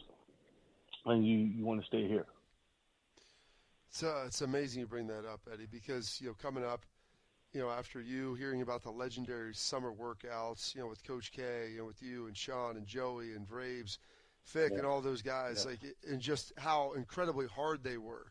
And that's what it would take if you wanted to be great, and understanding that was part of the process of developing you so that you would be ready to go out there on Saturdays, eventually hopefully on Sundays, and then also in life of dealing with those difficult situations. And you had a non-traditional maybe path to Ohio State and a path to success. I mean, how do you relate that to kids when they come to you and act like, hey, Coach, this is in for me, it's a little hard. And you might see that they have a lot of ability and a lot of talent, and trying to sell them on that dream and vision that that it works. You know what, Bobby, going back to what you said, the environment that we grew up in, Braves, me, Orlando Pace, Joey Galloway, it was iron sharpened iron. And it was hot summer days, and you're competing every day in the heat. 10, the 20, the time lapse, the miles that you had to run, with Coach K, and you had to work and grind for that, and it was an environment not for the weak, and when I have young men that I'm trying to convey that to, I am spoon feeding them that type of environment, because they couldn't handle what we handled back then. There's no way, it would be way too difficult, to pour that on them. So I've got to frame it in a way to teach them, to encourage them, to inspire them, to say, if this is what you really want, if you want to be great, this is what it's going to require. It's going to be uncomfortable. It's going to be hard. It's not going to be pretty, but it's going to be rewarding later on when you're hoisting up a trophy at the end of the year that you won a championship, or you won a Heisman or an individual award, or you're going on to the NFL and have a great career, or you take the principles of what you've learned from our program and you apply that to your life and you expound upon that. Because the guys that we played with, like you mentioned, Rabel, successful NFL coach, Luke Fickell, successful college coach, Joey Galloway, he's doing his thing on ESPN. You're doing your thing, It just permeates within your DNA, and it transcends outside the game of football. So it's very difficult nowadays. You have to. I'm finding I have to strike a balance between, being that friend and mentor, and not being such the hard coach, the demanding coach. But I have to demand it. It's got to be a strike a balance in between the two. So it's a very challenging time where I have to extend a lot of grace, and and I have to have a ton of patience when dealing with our kids. Hey, we were talking about, competitions and being a competitor. And when I was at LSU and in the NFL, I always felt like I played my best when I had a competition, when they brought somebody in to take my job. Yeah. And at LSU, I was a 2-star recruit. They would bring in a 5-star running back every single year. But for me, I enjoyed that. It was something that pushed me. It drove me to be the player that I was in college. Is that something you pay attention to more so? All right, I got a competition here. I want to see how they handle this competition, not only on the field, but in all aspects of it, and how they handle it in the meeting rooms and in between the hallways and everything. That's it. Hey, you know what? You said it beautifully, because that's what we preach every day. The moment you step foot in our facility, whether it's on the third floor, Hanker Hall, where our offices are, or you're in Hale Stadium where we practice, or the indoor, it's a different set of rules, different set of expectations, a different world. And everything you do is to compete to get better. And if you cannot do that, this might not be for you. I tell them, I said, listen, there's a place for mediocrity, but it's not here at Tennessee State. Everything we do is with excellence, and guys just fall by the wayside. I refuse to lower my standard for anybody. I will help you through that standard and kind of hold your hand until you get it. But if you can't get it, if you can't embrace it, if you're not about this life, then you can't be here. That's plain and simple. I am not going to lower my standard to appease anybody's feelings or to become more I don't want to say the word soft, but I just said it. But you get the gist of what I'm saying. Yes, right. You got to kind of nurture. You got to nurture people differently. But that's not the type of environment that I was raised in, and I don't raise my sons that way. And I'm going to raise 103 men that way. That comes through the walls of this building. Eddie, we've got the Heisman finalists will be announced tonight. It's been it's crazy to say this, it's been almost 30 years. So, I don't want to say, I don't want to make you feel old, man, but I'm right there with you. Since you won yours, I mean, what do you remember about that, the biggest takeaways from that magical run your senior year in 95? Wow, man. Bobby, it was such a magical night, magical time of my life. My senior year, first of all, the guys that, again, I played with, I just mentioned them, made it really special. Because without them, I wouldn't have won the award. It really is an individual award, but it's a team award because it speaks to the culture, the era that you come from, and the cloth that you're cut from. And without grinding against Mike Vrabel every day, or Luke Fickell and Sean Springs and Lorenzo Styles, and 9-on-7, I wouldn't have been the player that I was. So just celebrating it with them, number one. Number two, once you're a Heisman, you're a Heisman forever. And I remember winning the award, and Archie Griffin that night came to me and said, man, you think this is something. You feel great now, but wait till 30 years from now. Here we are. It gets better. And I was like, there's no way it gets better than this. But you have to be right because you have a sense of appreciation of what you've accomplished, the men that you come across, and while being a Heisman Trophy winner, and the impact that you have thereafter.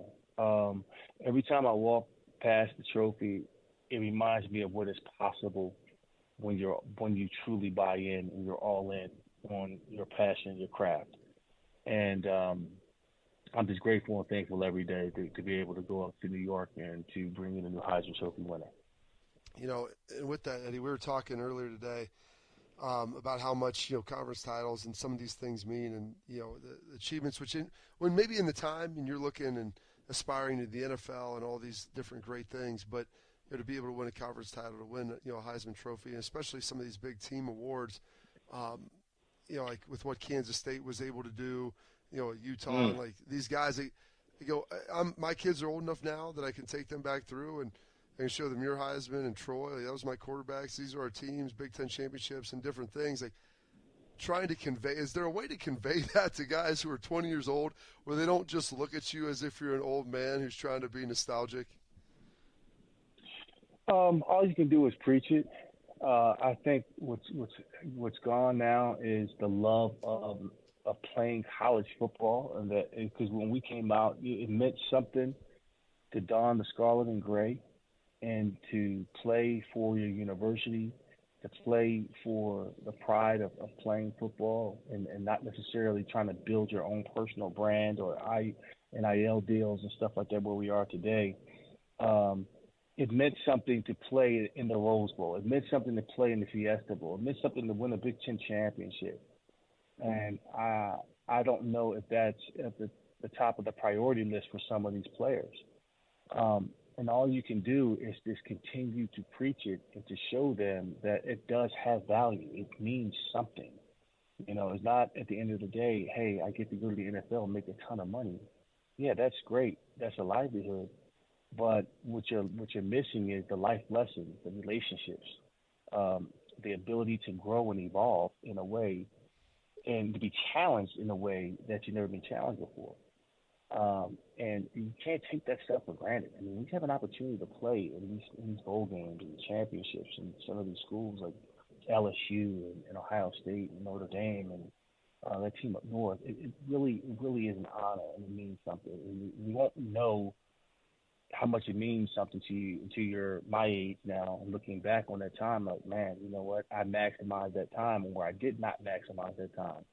And I wish I would have. And it would be a shame to look back on your life and have regrets like that, because these opportunities don't come around often. You have 4 years, a small window to 4 or 5. I saw somewhere some kid was in the college for 7 years, which is crazy, but you know, it's crazy. But you have a small window of time to stake your claim and to make your mark in college football and to enjoy that time. And you'll never get that time back. Yeah. Eddie, we can't thank you enough, man. This has been our pleasure to have you on the show, certainly during a busy day like today. So thanks for hopping on with us. Great stuff as always. Thanks again for coming on. Hey, guys. Jacob, Bobby, anytime you guys want me to come on, I'll be more than happy to. You guys are doing an amazing job, man. Keep it going. Go Bucks, baby. Back in this. Opportunities, Eddie, like you said. Don't take them for granted. I told those guys that. Nah, absolutely, man. You guys take it easy. OTB, OT. Riverlands Insurance, part of the show, like we say every single day. Riverlands is the largest progressive agent in the entire state of Louisiana, voted #1 insurance workplace in 2022 by Insurance Business Magazine, representing over 100 insurance carriers writing business here in Louisiana. So we give you all those facts to let you know you get that, which is obviously massive, but you also get Thomas's cell phone number, which is also massive on a different scale, because you need to talk to your insurance agent, right? You got a question that pops up. It might not be between 9 to 5. That's why you get the cell phone number of Thomas email, right? 225-206-1517. And it's not only in the 225, 318-504-337-985. Anywhere in the state of Louisiana, Riverlands can help you. Riverlands Insurance, again, 225-206-1517. Our listeners fire off their opinions on the jimsfirearms.net hotline at 499-1045. Keep listening for your next chance to shoot us your thoughts with the jimsfirearms.net hotline on 1045 ESPN Baton Rouge. Want more customers? Running Boards Marketing can help you get their attention. Imagine your brand's message on a giant LED billboard truck that can't be skipped and is nearly impossible to ignore. Running Boards Marketing is the leader in effective and affordable advertising on digital mobile billboards, which are 2 times more effective than traditional billboards. With a 97% recall rate, you'll leave a lasting impression with your customers. Visit us online at runningboardsmarketing.com so we can drive your message to where the people are. There it is, the extra mile, on the border of expected and extraordinary for those willing to go further. Like vans customized for work or play, with safety and tech to keep you connected. Supported by a 5-star sales, service, and finance team, and backed by the 1-star you know. So go the extra mile. It's never crowded, because so few have what it takes to go there. Mercedes-Benz Vans. Crime has serious consequences, but anyone can make a mistake. If you find yourself in trouble with the law, know that you have rights, and it's okay to demand them. The law offices of O.C. Brown are here to protect you and your rights. Felony or misdemeanor, DUI or drug charge. No matter what crime you're accused of, you still have rights. Let the law offices of O.C. Brown uphold them. Call 225-343-1111. Your law firm for a lifetime. I've been doing business with Luba for 25 years. They're dependable, trustworthy. It's just the attention to detail with our clients. Our folks have years and years of experience. They're highly trained professionals, but many companies have that asset. What I'd like to think makes Luba a bit different is that we use those talents in a way that truly is dedicated to serving the needs of the folks who depend on us. Gulf Coast Office Products is a nationally recognized Savin office equipment dealer based right here in Louisiana. Over 100 employees strong, Gulf Coast has the boots on the ground to support all vertical markets, from education, engineering, legal, and finance. With the latest in office technology, from desktop to production segment units, Gulf Coast and Savin have the perfect fit for you. Call 225-756-2644. That's 756-2644 for Gulf Coast Office Products.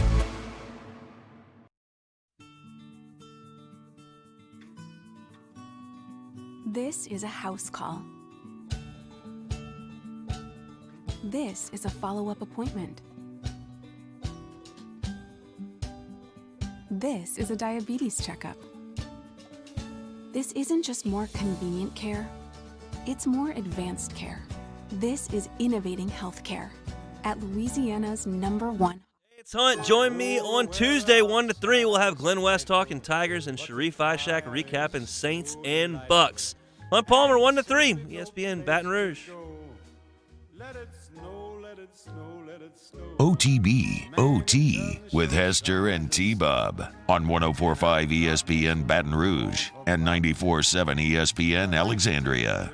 All right, welcome back into OTB. Really enjoyed sitting down and getting 15 minutes with Eddie George. He's an absolute legend.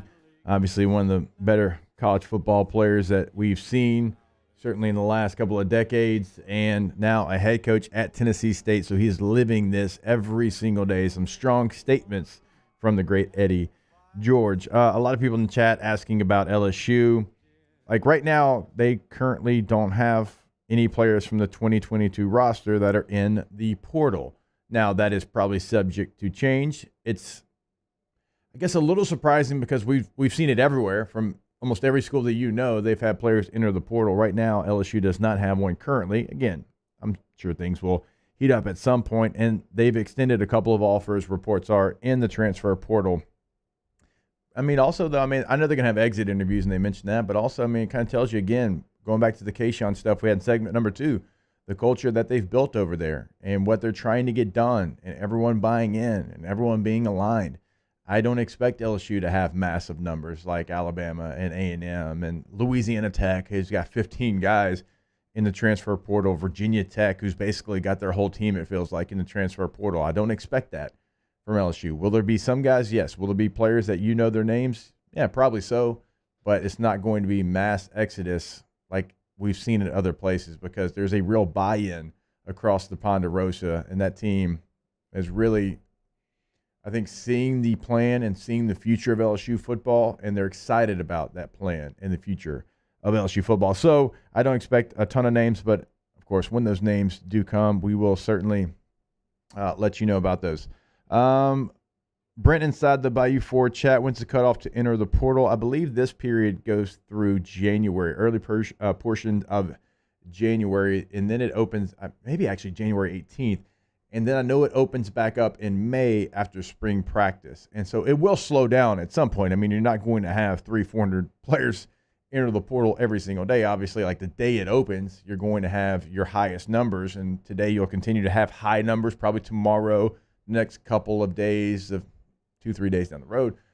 It will slow down. But again, LSU not having anybody right now, that shows that they at least the players are at least willing to have an exit interview and a conversation about their future there. And again, I think that speaks volumes for LSU and where they are currently at. All right, want to do a Ask the Bench, so we'll close out the show with that like we do every single day. Want to remind you to go to Rejuve Me Medical. RejuveMeMedical.com is the place to go if you're not feeling like yourself. If you feel like you're missing something, RejuveMeMedical.com. Get that consultation set up, 225-230-4201. Ask the Bench to close out this show here on a Tuesday morning when we come back. OTB, OT. CentralPlumbing.org. CentralPlumbing.org is the website. I told you yesterday, my man T-Bob at home for an extended period of time. Got a feeling Central Plumbing's probably going to be coming out to the A-Bear household, but that's okay because it's 24/7 emergency service. So they'll get everything figured out. 225-925-8552. They've been doing this for a very long time and at an extremely high level. Now, we know it's for emergencies, and the last thing that you want to do is to have your holidays ruined because you have something going on and you can't get it fixed. During the holidays, 24/7 means 24/7, and they'll come out and they'll get that fixed for you. But check out the website, centralplumbing.org, for what they can do for you. Bathroom remodels at your home or business. Also, water heaters. If you want to go tankless, they have all that information there. Never run out of hot water. I've told you the benefits of that. I tell you about it all the time. It works for me and my family. Again, 225-925-8552. In times of need, get a full list of phone numbers, websites, and other important emergency information on the Demco Stormwatch page at 1045ESPN.com.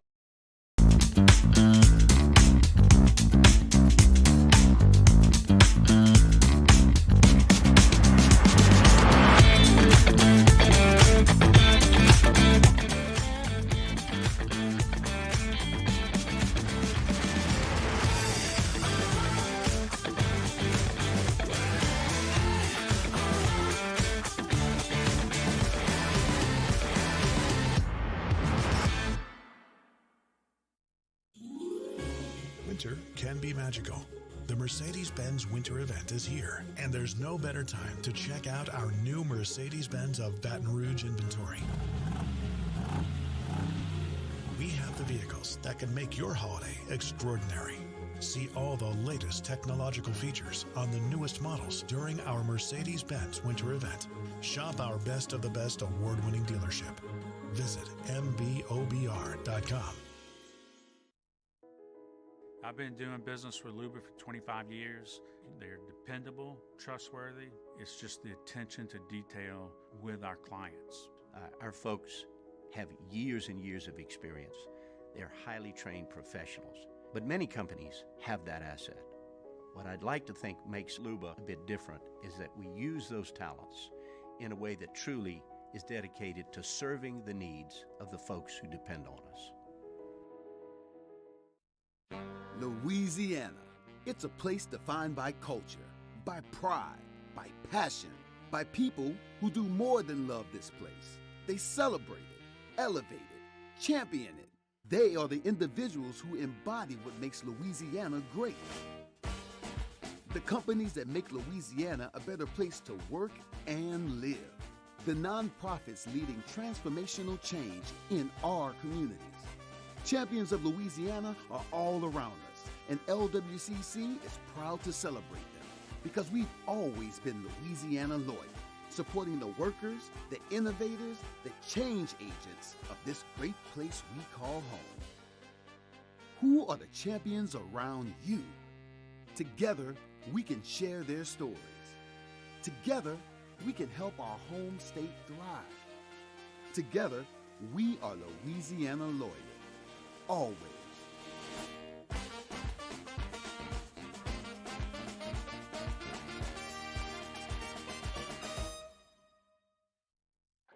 Oh, hey, what's up? It's Big D and Bubba, 100.7 The Tiger Morning Show. We'd love for you to join us every weekday, 4 a.m. till 9 a.m. Yeah, everything you want in a show. Country music.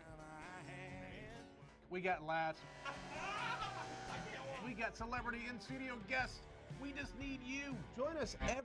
Matt Moscona inviting you to join us for Tuesday's AFR, presented by Insurance Network of Louisiana. The first domino has fallen. Keyshawn Boutte returning for his senior season. We'll have the latest out of the portal And we'll recap Saints Bucks. Join us, 104.5 ESPN Baton Rouge.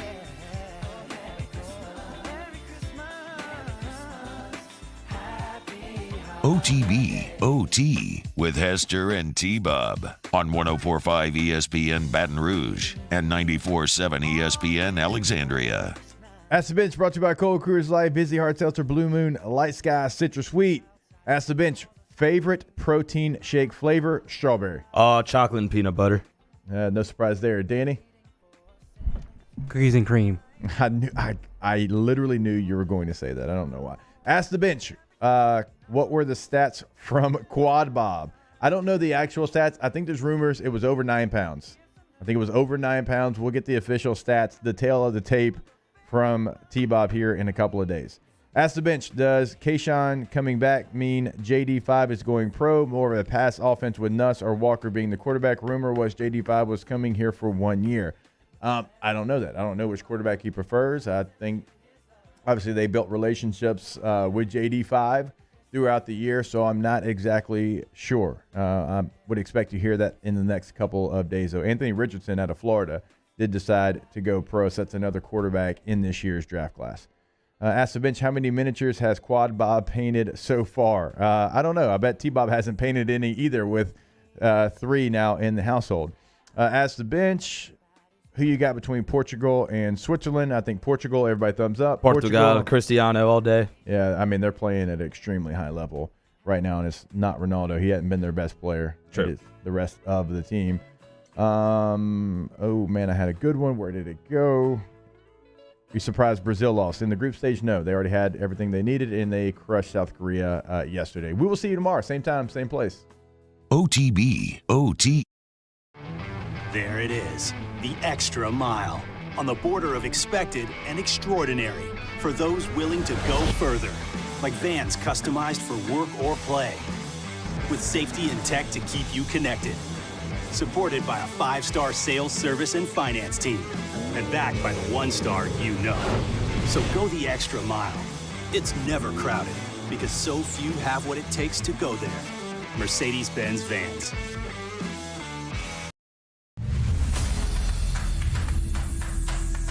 We get it done with strength, commitment, dedication, grit. Let's go,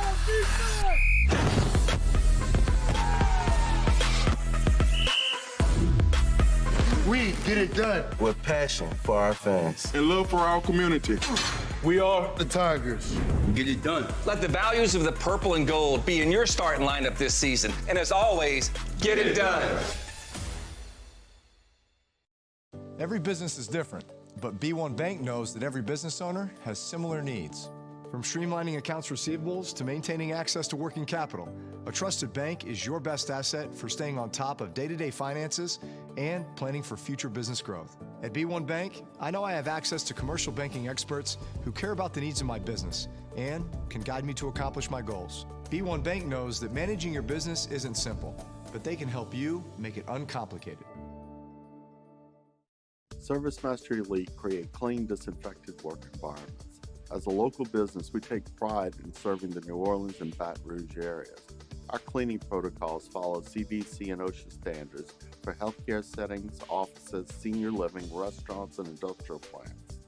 Contact ServiceMaster Elite to get your operation ready for reopening with germ disinfection cleaning. ServiceMaster Elite, the trusted choice in professional cleaning since 1996. It's no secret, the best oysters in Baton Rouge are at Jolie Pearl Oyster Bar. Enjoy mouth-watering South Louisiana flavor and oysters from all over the country. And don't forget our nightly drink specials.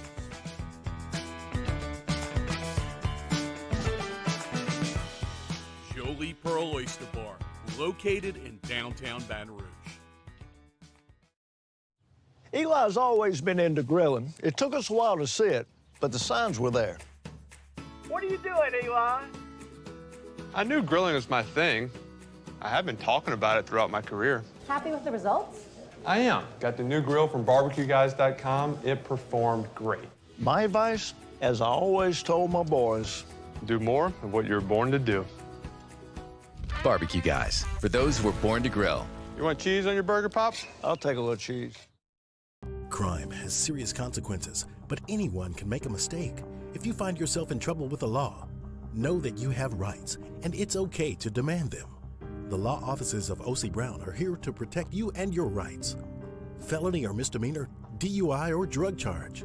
No matter what crime you're accused of, you still have rights. Let the law offices of O.C. Brown uphold them. Call 225-343-1111. Your law firm for a lifetime. I've been doing business with Luba for 25 years. They're dependable, trustworthy. It's just the attention to detail with our clients. Our folks have years and years of experience. They're highly trained professionals, but many companies have that asset. What I'd like to think makes Luba a bit different is that we use those talents in a way that truly is dedicated to serving the needs of the folks who depend